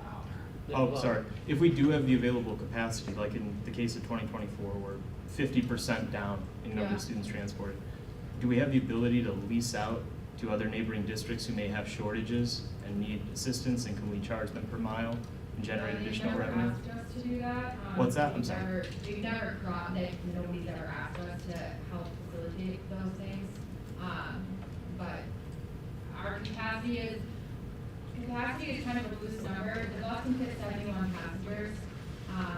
Obviously, that's not a realistic number when you have adults sitting next to each other. So really our capacity for high school, middle school tends to be maybe 55 students 2 to a seat, otherwise they get to that 3 to a seat range, and they're sitting on the floor by choice because they don't want to sit with people they don't know. So it really just depends on a lot of those factors also. The bus can hold 71 people. Should it hold 71 people? Not always. Depends on the year, the grade level, the size of the student. So we have to look at that as well. But there is an opportunity, we could look at doing something like that. Is that something that? I highly doubt it with our current structure, but potentially if they asked for it, it would be more geared towards like a St. Mary's if they needed assistance with transportation versus, you know, DeKalb or. Well, because like DeKalb subs out to first student, and I think that you were wrong, Nicole, when you said it's like twice as much to sub out. So it just seems like if we have the available capacity from these numbers in the CAFR, I'm just wondering, and we have the staff, and they're just We sitting. we don't have like empty buses that are just sitting around or not rolling. I mean, I would say most of our buses are full. And How- they're running twice a day because we're doing, you know, high school, middle school route and then the elementary route. Where does the comprehensive annual financial report pull the average student transported daily numbers from? We pull that directly from VersaTrans, which is our transportation software. Okay.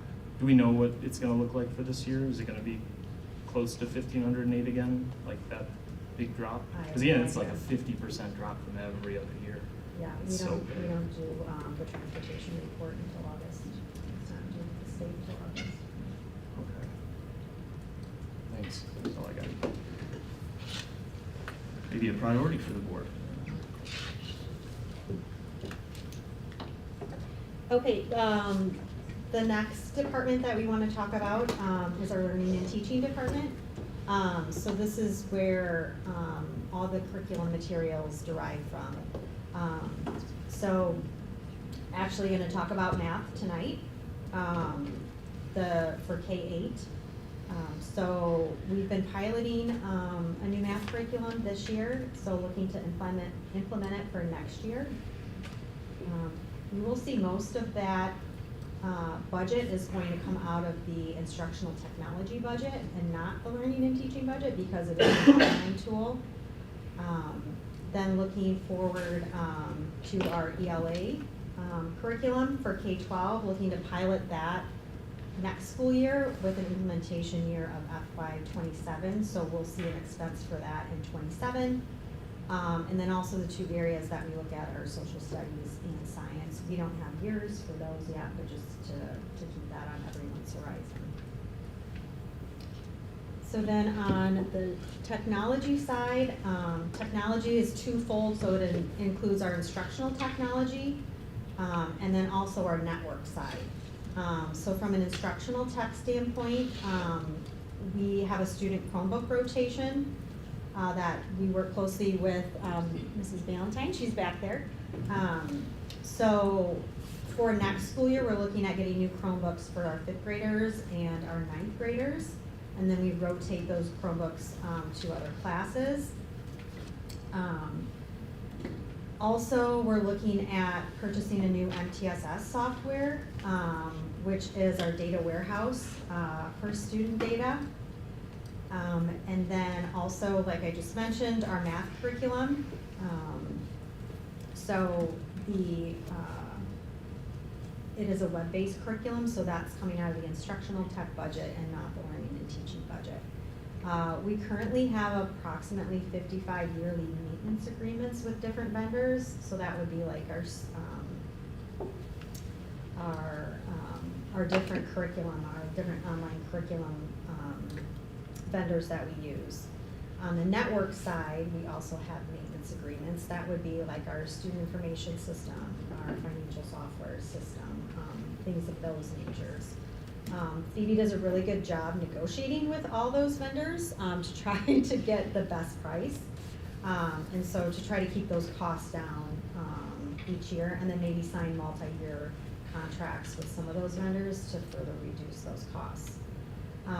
We are looking to replace some switches throughout the district for our network.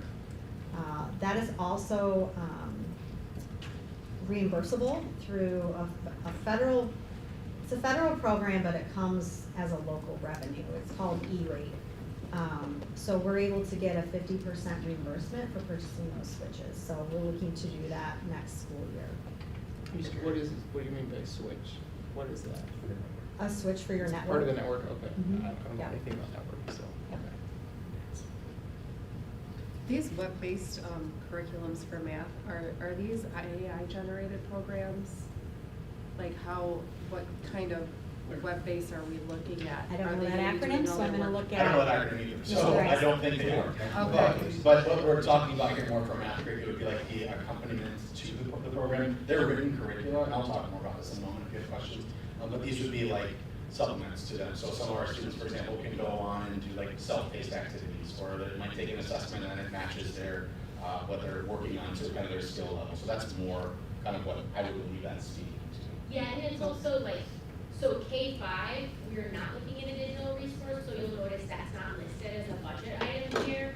But the resource being digital doesn't change what the resource is.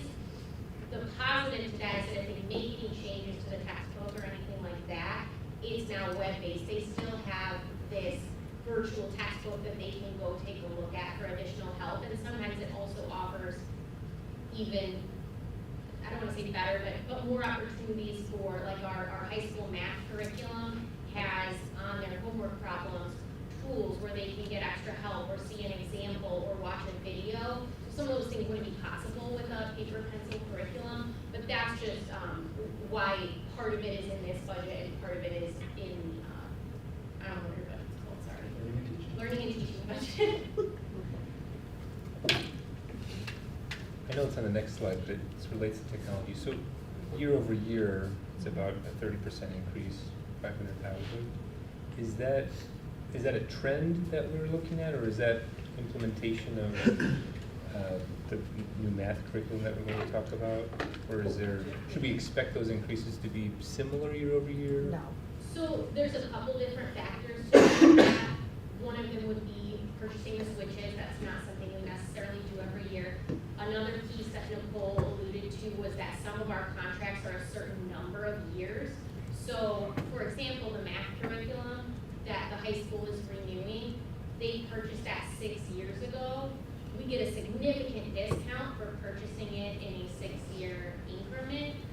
So that's just a decision when the budget makes it work to happen. It ends up saving the district a significant amount of money. So with that math curriculum coming up and needing it for middle school, needing it for high school, that is a significant cost now, but then later next year you might see a drop off on it. So there's some fluctuation year to year just due to those longer term contracts for vendors that we know that we're gonna stick with. We're obviously not doing a math curriculum every year, so that's when we can save some money by purchasing a longer term contract. The Do we Chromebook, accrue that? the or- Chromebook rotation comes into factor too, depending on how much we're purchasing each year also. And we don't accrue those, we take those hits in the year when they occur? or- No, we take, yeah, Okay. when we Same pay thing them. with the curriculum, even though it's multi-year, it's not Mhm. accrued over Yeah. the. Yeah. So, just to kind of recap what that 14% covers, it would cover our building budgets, our learning and teaching budget, our O&M, transportation, and technology. So it's about $8.7 million on a $60 million budget. That's what we would spend in each of those different departments. And then, so just as a summary, we've been very committed to having a balanced budget since we had to do our deficit reduction plan. So 26 will be balanced again. We are projecting the fund balance to be about 26%, which, you know, Michael talked about board policy. So yeah, that's the end of the presentation, if anyone has any questions. Any other questions? So at this rate of like fund balance projection, like 5 years from now, I mean, we were at 30, 27, 26. It's like going like this. Mhm. Like how do we make it go like this? Well, there's only two ways to make it go up. Either to receive a significant amount of revenue, or there'd have to be some reductions. The 55 contracts you mentioned, like software contracts, things like that, how are those reviewed annually? What's that process look like from a cost standpoint? So Phoebe has a very detailed, colorful spreadsheet that her and I review every year. I'm not joking. Like I said, she legitimately speaks with each of those vendors every year. And if we need to negotiate, a renewal with them, she's talking with them on the phone, trying to get us the best cost. If there are certain softwares that we feel like we don't utilize anymore, we have dropped some of those. Just ballpark, like what's the spend on that? 55 instructional programs. Are you pulling it up, Phoebe, or you want me to? Not an exact, I'm just curious. I think it's I like don't know off the 8% top of of my that head. fund or something, right? Something like that. It's over $1 million, Let me right? see if that would be- For tech instructional material? Just the 55. Like how much the stuff. yearly maintenance agreements are, Tech M&T or tech ins? both. What's So our what's tech tech instructional software is for next year $482,719.50. And our tech M&T, that would be our maintenance programs that she was referring to, is $727,375.80. Is that up from the prior year then in cost? Or is Yeah, that- it is up by, tech M&T is up by $68,804.92. Again, that has to do with some of those renewals. Last year it was down considerably, so there's always gonna be some fluctuation there. And then the tech instructional materials is up almost $200,000. Again, a significant portion of that is, renewing the curriculum, but then next year we'll be renewing ELA, so it will just look different, but likely be lower next year. How do we measure like the efficacy of those programs, like the dollars spent per student? If it's like, is there a way that we track that? For curriculum, that wouldn't necessarily be in my realm, but when I look each year at the software programs we have, I look at usage, I get statistics on that from our vendors. Again, as Nicole said, there have been times where we've said this just isn't being utilized enough, or can we utilize it in a different way? There's been programs where we realized, hey, we're using this a ton grades 6 through 12, so we are going to K-5 offer individual licenses, so people who might be using that don't have to get rid of it, but it's going to present a significant savings for us. Do you know ballpark what our diligent software costs for our school board? I'm just curious. It is- She wouldn't know that, I think it's, is it, oh, you do have that in your spreadsheet, 12,000? $12,600. I've seen some school boards use a Google Drive folder, so we get something. 6,000? I can certainly look Kelly, into it. Kelly negotiated with them and got that renewal half. Half, nice, wow. Is it, so those 55 programs you described, does that span into other like recurring costs that you might pay for resources, or is that just the tech-centric subscription costs? Because I think you mentioned there were Any like another. subscription that the district has, all runs through. Yeah. All software. subscription, I've got all software all software. and hardware. Are there other curricular costs, like to publishers, that maybe with paper books? It's Yeah, not even- so when we, Like, sometimes this actually, we have to work with publishers to say, hey, I need you to separate these pieces come out of our learning and teaching budget. If it's manipulatives, if it's workbooks, if it's textbooks, all of that would come from mine, if it's paper.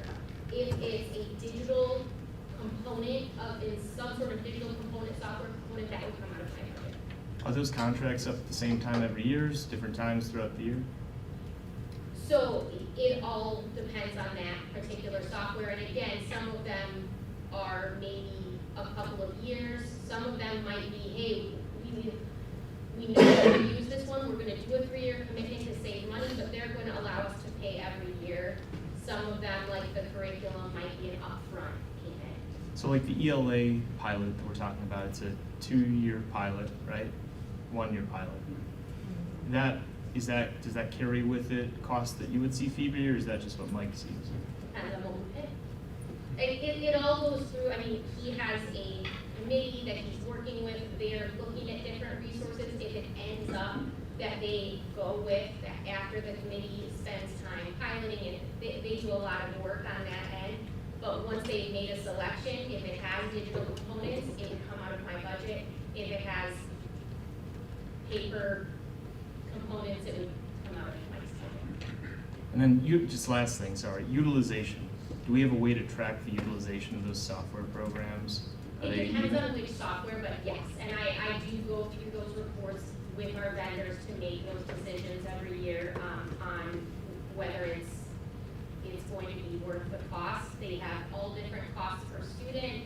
You've got to look at, it's kind of like what we talked about with personnel. There's a lot of different factors they're looking at. There's not a specific rubric, but we do now have a district technology committee, and we've been working on coming up with a tool to make some of those decisions. So there is, we've come up with all the different factors we're considering when deciding whether to purchase something and also whether to keep it and continue using it. So that will be something that's available once we finish. And the information here guides some of those choices that you're making? The information. In this financial, the tentative. Yes. Thank you.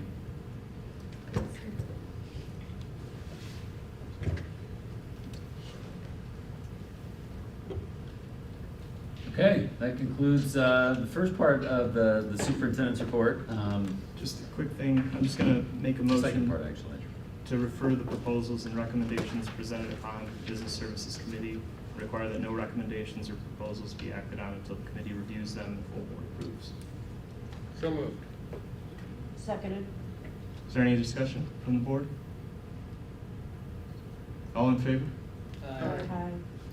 Okay. So just so we can plan, when's the Business Services Committee meeting? May 13th. So hold off on any personnel until May 13th. You wanted an approval of this? I thought this was just.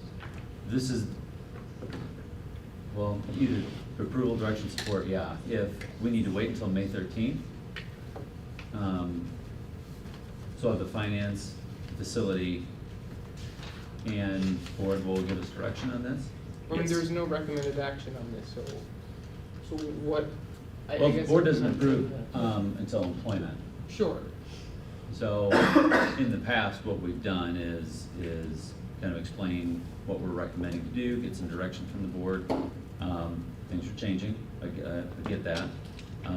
I just need to know so I can talk with the leadership team that we're holding off until May 13th. Yes, please. Thank you. But the intent is for the board to make a decision that night. No. But we'll review, and then they'll bring it back to the board as a whole at the regular meeting, because we can't in a subcommittee make a decision, so probably May 27th. Actually, no action, no moving forward until May 27th. Correct. Well, I guess define moving forward. I mean, I think from a do not post staffing, any positions. Yeah, from a staffing standpoint, that would put us to where we're not even posting until June, which means we're interviewing probably mid to late June, which means we're not hiring until middle of July probably. Just the candidate pool changes quite a bit. I mean, that's all. Just. And is that just for staffing, or is that any purchases? Any purchases from this.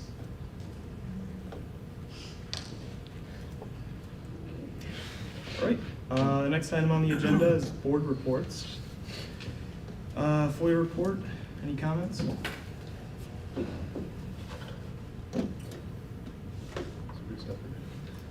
Board, district, non-district committee reports, anything? yes. I got all of the comments from the board individually on the intentions and expectations. But it sounds like we might need a meeting in mid-May, is just what I've gathered, based on where we're at. We're a little behind the agenda we had for what, April? We had it in April, right? Yeah, it was April. So we're gonna need to probably try to schedule something else in May, if that's okay. We could work on that now, or I could just send everyone an individual email or text to try to get some dates out there. I think a special meeting in May would be fine. I guess the logistics of scheduling that, how do we? Yeah, I think send out 3 dates, Alex, and then we'll pick the one that's most popular and just reply individually, don't reply all. And just pick the one that gets the most votes. Yeah. Anything else? Any other board reports? Gift to Calum is coming up.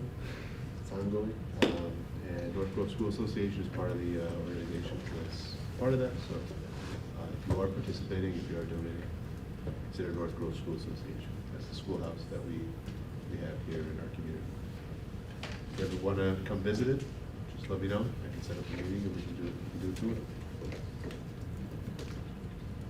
Thanks. We My are son gonna- loves that slide. Yeah. It's dangerous. It's very part fast. of the fun. Yeah. It's old school. Yeah. We are going to continue and as scheduled for May for the student recognition. Can work with Steve a little bit, and maybe we'll get back together to discuss that either in person or somehow we'll have an overview of that. But that is still planned for the May meeting. So more to come. Anything else? I did want to go back to what we voted on just a minute ago, to understand, at least from the personnel standpoint, what are the implications of that? I mean, I understand that we're behind, but we certainly don't want to miss out on at least the ones that there are certain things that sounds like it's mandatory, required by law. Did I understand that correctly? Yeah, tied to caseloads for student services. So I just, from a candidate standpoint, we're probably already behind at this point. So I would just, I don't know how we could but just in the future, if we can move this entire timeline somehow to where we could be posting some of these, it'd be extremely helpful, but I just don't know if it's tied to everything else, how realistic that is. But it would be tough. I mean, to post the positions that we've recommended in the summer and hope to get the best candidates or get them filled, I don't know, it's a daunting task, but if that's what we gotta do, we'll do it. When do you see the widest, like, I guess, when would it be now in June when you would see most candidates who are looking to come into these sort of roles? Yeah, administrative probably sooner. If we get 2 in the summer, we run the risk of people not being able to get out of their contracts, with their districts. But that's in July, so if we can move on to June, that's not necessarily an issue, but,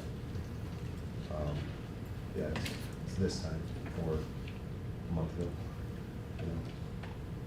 Well, I guess I'm just not understanding why there wasn't any recommended action then, if you wanted action tonight. We needed direction, we didn't necessarily need action. Okay. We haven't sought Like how- action for this in the past, so Okay. it's just a change. Okay. All good? I mean, if we have to hire 3, I'd be okay with that, whatever you think's needed to Right, as get far as the people that are personnel. the personnel that are required under statute. I'd be comfortable giving direction to look for them. Could you bring that to the May What 27th is meeting, that? just what the must-need people are? Like, I mean, couldn't the business services give some direction, but just not take action? Sure. Well, the required, we've already talked about, the special education, ELL, so lead teachers, special speech language pathologists, able teacher, lead para, EL para. So those are absolute. Those are absolutes, yeah. Those are required because of caseloads and increases in numbers in special education and EL. Point of order, sorry, where are we at in the agenda? I did go backwards.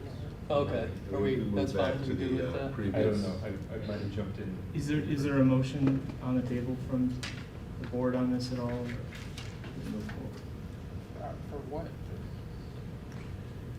Committee report? I mean, do we need a motion or we're just landing on, we'll find a date? So the Right, next right. item on the agenda is item 6.01, board committee assignments. So I've got here some committee assignments for everybody. Pass them out. There we go. Thank you. Oh, no problem.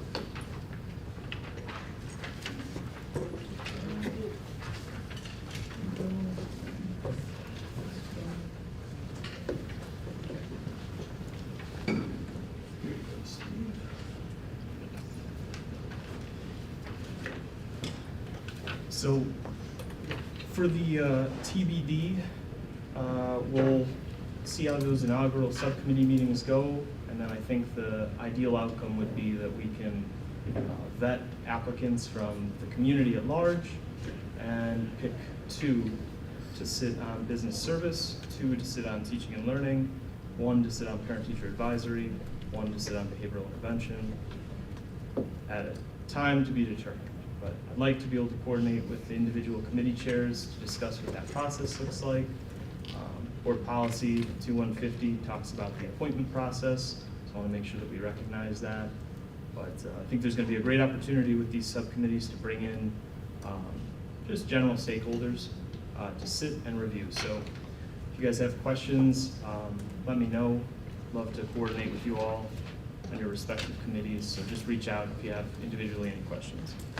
Is the first person on every committee the chairperson we should contact in turn, or we should expect to get agendas for and things like that? For now, I think so. I'd like to see them self-organize, so I think at this point, tentatively anticipate those first persons to be the pseudo chair, but again, at the will of the chair, or at the will of the subcommittee, I'm content recognizing whatever self-organization you guys see best fit.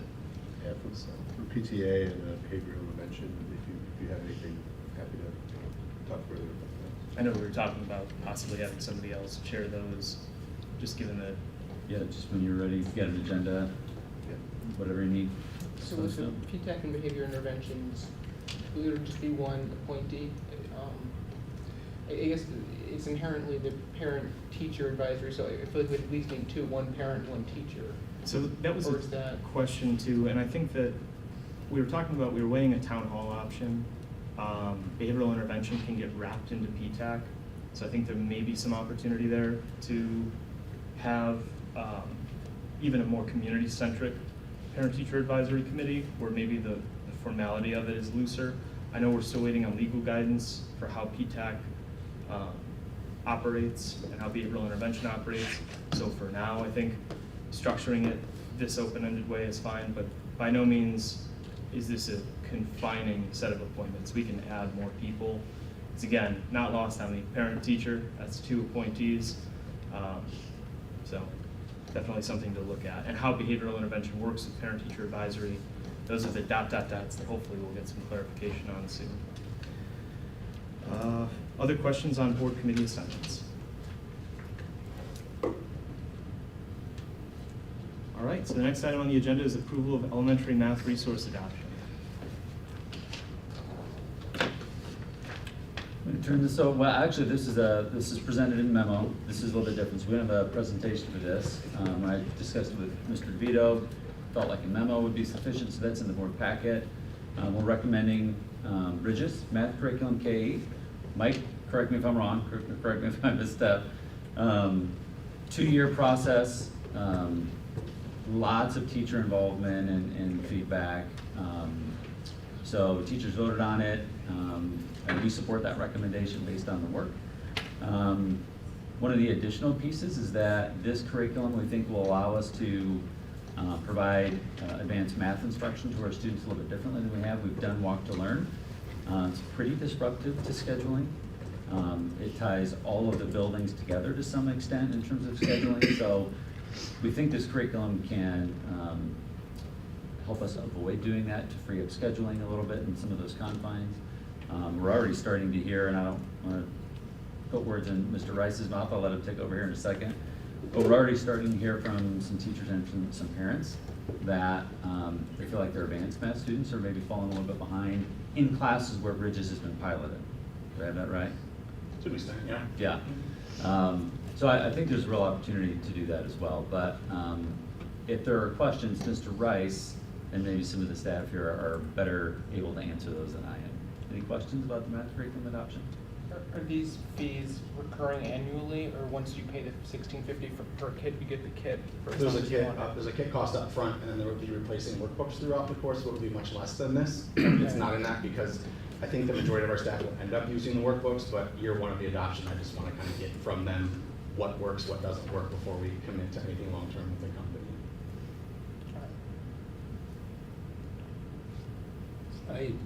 I just wanted to say, I spoke to a few of the teachers that have piloted it, and I did hear some really positive things.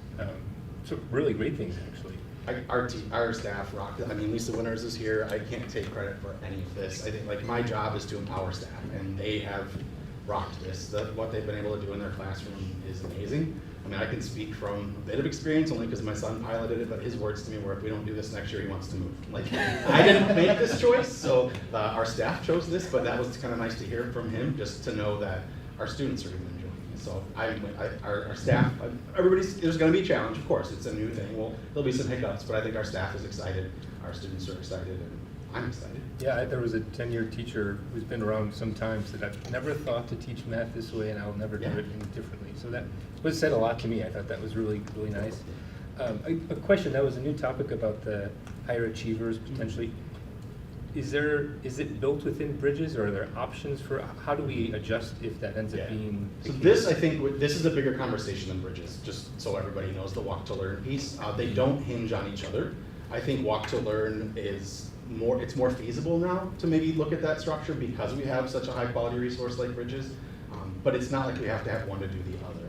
I think what we started to see, and you can see some in your memo, and I can come back and talk more about this if you'd like me to talk longer, but just the separation that it's causing, whether it's between our high and low, whether it's between our socially emotionally competent students and maybe less competent. We're creating these gaps in our students, and not for every single one. This does work for some students. But I think more often what we're hearing from teachers, from parents, is that there's these gaps that exist in some of these foundational math lessons and units, and when they sometimes don't even become apparent until students are older. And so that's one thing that we're really trying to address with that piece. Within Bridges, one of the things I think our staff, and anybody that wants to chime in, feel free, because I didn't actually get to teach this, but I think one of the things our staff really enjoys is just that you can teach a lesson, and there's an entry level for a student that struggles, but it can also challenge a student who's, again, I'll use my son, I didn't tell him I would, but he's barely smart in math, and he's coming home challenged, and he's not in want to learn. And I think just the ability of that curriculum to support all those different types of learners, this hasn't been there in the past, and it's really been something our teachers had to come up with completely on their own. And they still can, and they still will do some of that, but I think this tool just gives them and a lot of the resources we have in the district, just gives them a lot, I guess, more resources to fall back into and really tap into their expertise. It's not, I have to send this student off to somebody else now. It's, I know the student, I work with them every single day. I know what makes them tick. I know what I can challenge them with, and I have the tool to do it, as opposed to, well, I hope I can tell the teacher down the hall enough about them. And it's not. I don't mean to paint it in a bad light, but we want our teachers with the students they're with every day. Did I misunderstand? Did you say some of the students that were kind of higher achievers anecdotally maybe were not being challenged? Or maybe? Yeah, anecdotally we've heard some of that. I think I would never like put that out as here's the end all be all, but anecdotally it's come back that I think some of our students that are in a walk to learn classroom and come back to a Bridges classroom just don't have that conceptual depth that some of the other students in the classroom might have. It's not that they can't necessarily do the math, but when they're explaining it or why, they just can't speak to it like these other students that have had such a robust, I guess, conversational exposure to it, where they really understand the background, the foundation, as opposed, again, myself, like, I can do long division, I know the standard algorithm, I don't know why it works, I just know it works. Some of these students can talk to me about, here's what's happening, and I still can't follow them because this is not how I learned it. But that's, I think, really what we're seeing, less that they can't do the math, just they don't maybe understand it as well. And that's not a criticism of the teachers at all. Oh, not at all, But no. Please No, know I'm that's just right. trying to understand. In the classes where the Bridges has been piloted, it's just it's a new resource. Yeah. And it allows teachers, like Mike said, to teach in a different way. We're still learning, obviously. For sure. Yeah. Yeah. Since we did watch board meetings, now I love to talk, so it's hard for me.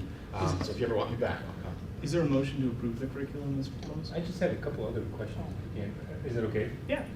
I'd be sad if you did. Yeah.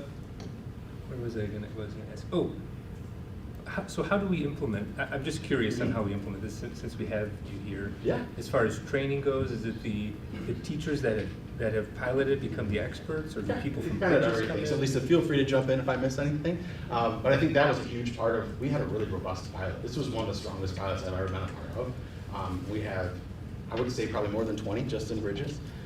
20 experts in our or not, I shouldn't say experts, but budding experts in our district that can now talk to their teachers or their colleagues about this is what it looked like in Sycamore in my classroom. So that'll be a huge part of it.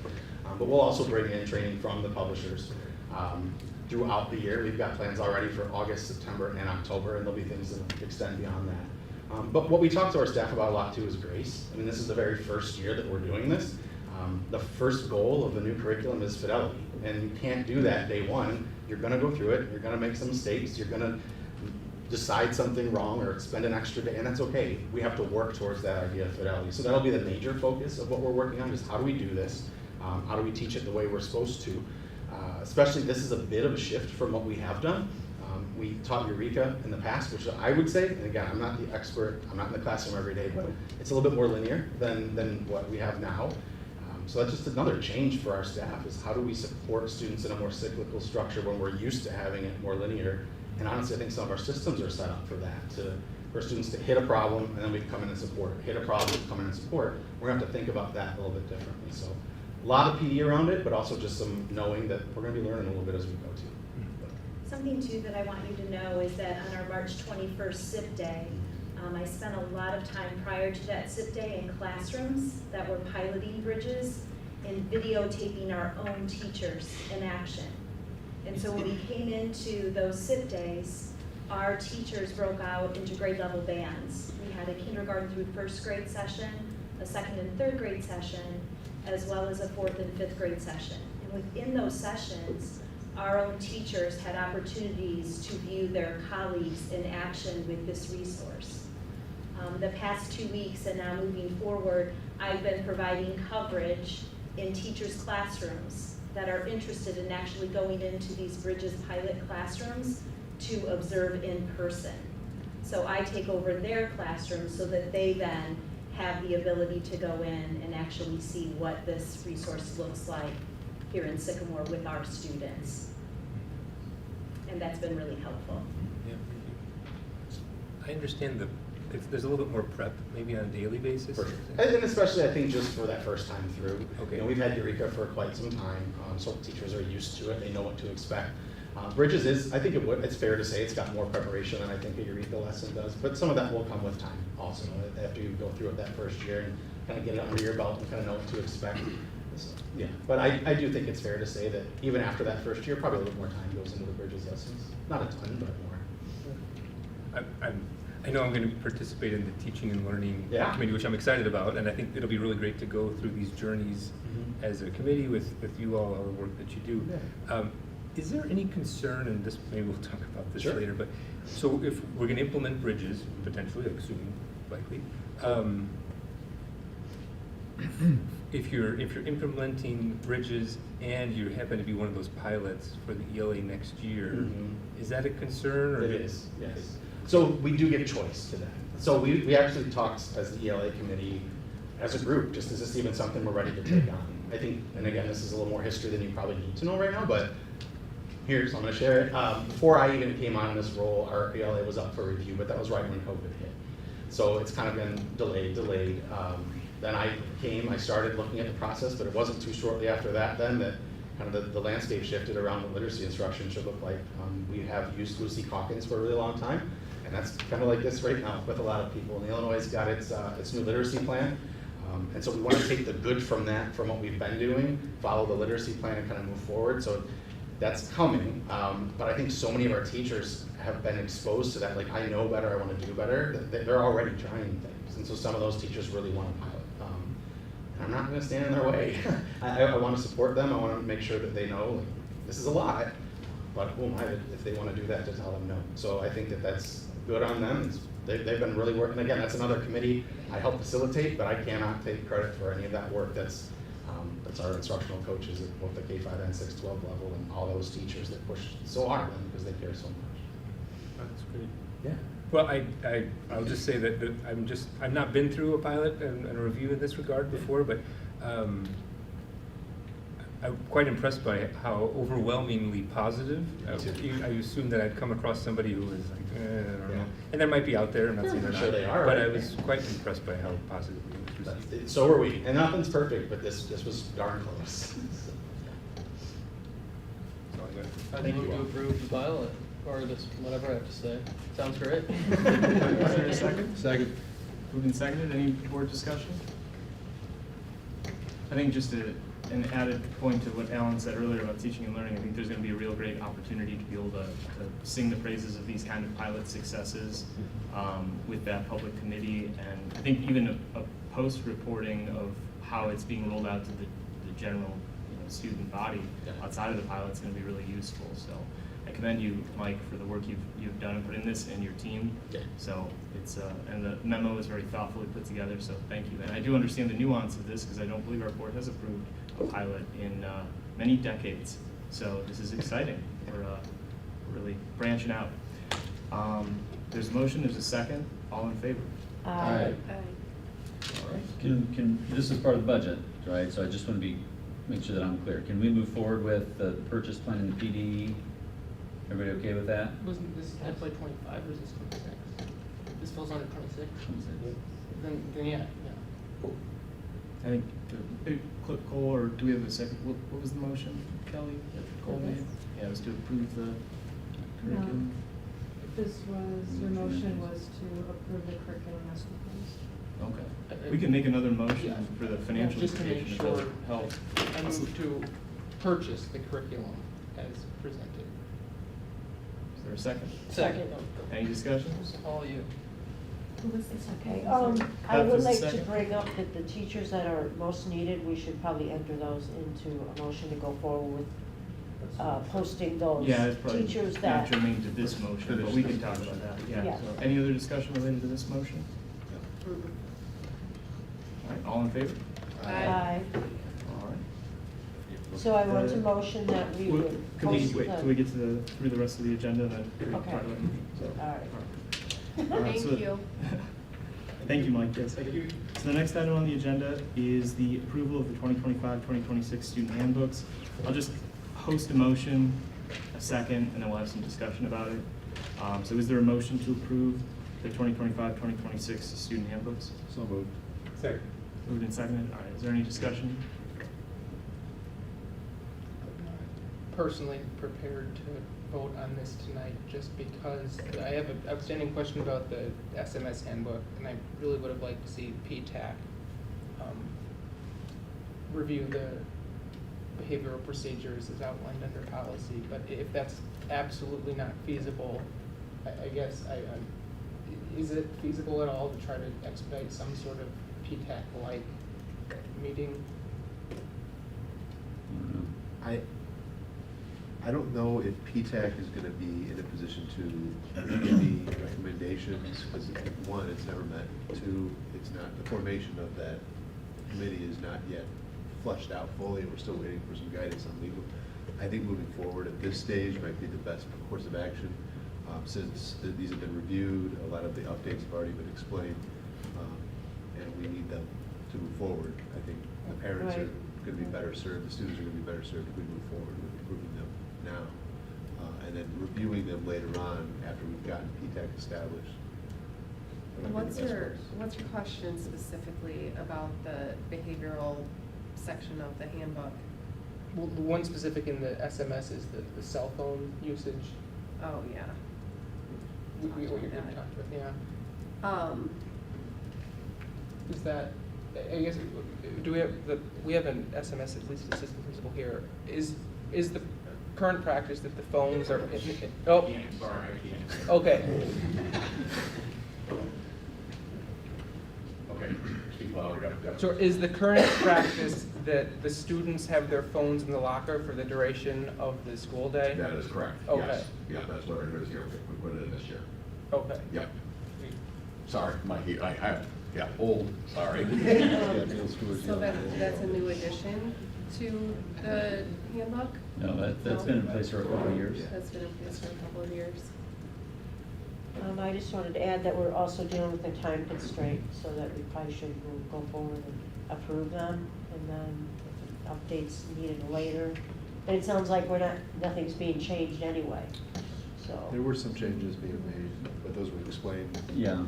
I mean, slight changes, but I wouldn't say anything significant. Right, Just significant, updating to yeah. reflect current cycle. The hard part is that we're again kind of in the 11th hour on this. Right. Pushed into a corner to make a decision without being able to adequately review it, which is seemingly a pattern that we really need to break as a board. wouldn't you say? So, is there any other discussion on this? All right, all in favor? Aye. All opposed? All right, any abstentions? Okey-doke. All right, so the ayes have it. We'll move forward. The next item on the agenda, approval of resolution authorizing the public sale of 245 West Exchange Street. Again, we'll have discussion. I'm just going to solicit a motion. Is there a motion to approve the resolution authorizing the public sale of 245 West Exchange Street? So moved. Second. Moved and seconded. Any discussion? Who was the second? I'm sorry. Sorry, I was the second. When is the new building going to be in use? What's the estimated time frame for that? We're planning to move in the week of June 9th. Okay, so about a month. Mhm. And the administration's not gonna sell in a month, so. This Do isn't we to have sell, this anybody is on just the a table published to bids approve to it? start the process. Okay. We're a couple months off from actually closing on it Okay. at the earliest. This is just to start the process. We have to publish bids in newspaper and receive bids. And the only difference, correct me if I'm wrong, Nicole, is that there's no minimum bid in this go round. So that anybody can submit whatever bid they want. We don't have to take any of them. The board still has the right to refuse all of them, any or all. So this is just to start the process. We're still a ways out from actually closing and selling. Okay. Any other discussion? All right, all in favor? Aye. Any opposed? Actually, Kelly, do we need a roll call on this for authorization of public bid? No? I think so, we're not spending money here. It'll be okay? Okay, so we'll take, nice, yeah, thanks. So the next item on the agenda is a review of board calendar for location in March 2026, which we already really covered this with the amended calendar. Steve made a comment about the location. I'm not going to solicit a motion on this unless anybody has a motion on this particular item. Okay. Just open discussion. Any other comments related to any items on the agenda before we go into executive session? I wanted to mention that we should probably, if it's gonna make it more difficult for the staff in hiring mandatory required staff, we should probably consider a motion to allow for the posting of those positions. So either hold up, admin from being able to hire people. I think if That's my concern with our previous motion we made. you think a future agenda item would be appropriate? Is that where we get it on the timetable? As long as it's gonna be, you're gonna be able to post them in time to ensure that you can hire good people. And do you need it now or what? Guess I don't know the timeline. Future agenda item would just be the timeline you already mentioned, right? Right. The end of May. So it wouldn't really change anything. Would expediting it, would approval today give you more wiggle room? Would it be better, or would it? Yeah, I mean, the sooner the better, yeah. I just don't know if that fits with me. All right, I'd like to enter a motion to allow for the posting of the positions that are mandatory or required. And just for clarity, just so everybody else knows, that would be the LEAF teacher, speech language pathologists, ABLE teacher, LEAF paraeducator, and EL paraeducator. Yes. Those 5. Is there a second? Second. Any discussion? I would personally think that we could expedite it to May 13th, and get some decision done with the business services and then have a special meeting of the whole board after to do it. However, if the board feels it's best to do it now, I'd be amenable to that too. Just throwing out there. I think that we could get an accelerated timetable and still have it by May 13th, but also doing tonight if people think that's wise, I'm there. Is that 3 weeks super helpful for those positions or not, I guess? Yeah, but also May 13th is better than the end of May, so Okay. the sooner the better. Okay. Whatever that is, that fits within what you guys want to do or need to do. I think the big concern that I have is not the positions, but the process by which we approve the positions. And I think that as a board, we need to take a collective stance on how we go through this process to approve new positions. Not to say that they're not important and not to say that we won't fill them, but to continually have our board be in situations where we do have to make time-sensitive decisions like these without a lot of preliminary prep in the packet itself. I get the drawbacks and constraints the board has self-imposed. This is on nobody other than the board. But I just think that we set a dangerous precedent by advancing timetables on things like this. I think that the board should think very carefully about setting that precedent. I understand that, but I worry about the teachers and administrators that are being stretched too thin and having to take on more responsibility than they should have to. So I don't want to risk them not being able to get good people, because then the staff suffers and the students suffer. And there will always be a risk, I think, to your point, that, and I argue that the risk of not knowing the consequence to having those additional staff sooner, or not having more detailed information about the ramifications of them, is the other side of the argument to me. So while I don't know that 3 weeks is going to make all the difference, if it is particular comfort, you know, sure. But I would be more amenable to seeing it happen on the 13th rather than on the 27th, rather than saying now based on this information to move forward. That's just my general opinion. So I intend to vote no, and I would entertain a motion for the 13th, but not as soon as possible. That's my personal opinion. We would still get 3.4 at the non-required ones, the business services. I think in general we'd be talking about all of. But you want to talk about all of them? Right. Okay. Yeah. Any other discussion? I am of the mind that these positions have been requested numerous times. These are very needed. The need isn't just something we can push off at this stage. I understand the dialogue does need to occur to change the procedure through which we're following, and that can happen. But for these positions, I think it is crucial to the district to make a decision now and move forward, because they are required, they've been requested, and these aren't just random things we're filling. These are serious needs our district has, and I think putting the best people in those positions is the best thing we can do for our district, and expanding the time frame in which we're able to gather applicants is going to help us better off in the future. But like I said, I do think addressing this policy or this procedure that we are following in the future is going to be important, and I think obviously everybody's on notice now, so it's just a matter of moving forward and stopping the bleeding at this point, but I'd like to move forward. And I do agree that even though, you know, it's not part of our policy procedure, these are non-negotiable positions. And no matter how many meetings we have to talk about them, these non-negotiable positions are not going to change. Is that true? Are these positions legally required? We have no choice if we could or couldn't offer these? These student service ones are tied to caseload. So the LEAF, for example, I think I mentioned, like we would be starting the year at the max, to where if we gained another student, we would have to look for a teacher mid-year. But we won't be legally uncompliant if we don't fill these positions. No, that one specifically, like I said, we'd just be starting at the max. Any of the other positions, we wouldn't be legally uncompliant if we didn't fill them? Speech language pathologist, yes, we would just have to contract out. Able teacher, again, I think we'd be starting at the max. And then the paraeducators are tied to those. The LEAF one, BLL, yes, we have to. Yeah, our membership going up. Based on some ELL changes. So one position is legally required, the rest are not legally required, based on what you're saying. Saying they will be, if trends continue it, you know, after the start of the year, so. Okay. Any other discussion? How difficult is it to get a teacher mid-year? It could be. Extremely difficult. Because if they need to work, they're gonna already have a job, most of them. Yeah, and these are specialized positions. Right.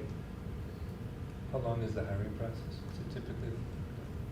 As fast as it needs to be, but. No. If you were to start today or 3 weeks from now or a month from now. Well, if we got applicants right away, we could move on it pretty quick, but usually a posting you want up at least a week to let applicants, you know, apply. And then we get our interview team together, go through that process. If it's clear cut, we can move on it quicker, obviously. Then we make an offer. They take the time that they need. So I think the fastest you could probably do it is 2 to 3 weeks from start to finish. And if you posted it tomorrow, for example, would you expect to get applicants that quickly, or is it because of the time of the year? You wouldn't assume to get some until May, typically speaking? No, I think people are looking for next year positions and have that already. Any other discussion? All right, there's a motion and a second. Call a roll call vote. Evans? Yes. Grados? Yes. Gregory? No. Tomlinson? Yes. Zantu? Yes. Koppel? Yes. DeVito? No. Motion carried. All right, we've reached the end of our agenda. I'm going to host a motion to, where's my motion here? I'd like to move that we enter into executive session to discuss matters related to employment, compensation, dismissal of specific employees of the district. So, no. Moved in second. I'll second. Roll call. Who moved? I couldn't. I'll take the move. Thank you. Second. And then Ellen, you seconded. Grados? Yes. Gregory? Yes. Tomlinson? Yes. Zantu? Yes. Koppel? Yes. Evans? Yes. DeVito? Yes. Motion carried.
Are we good?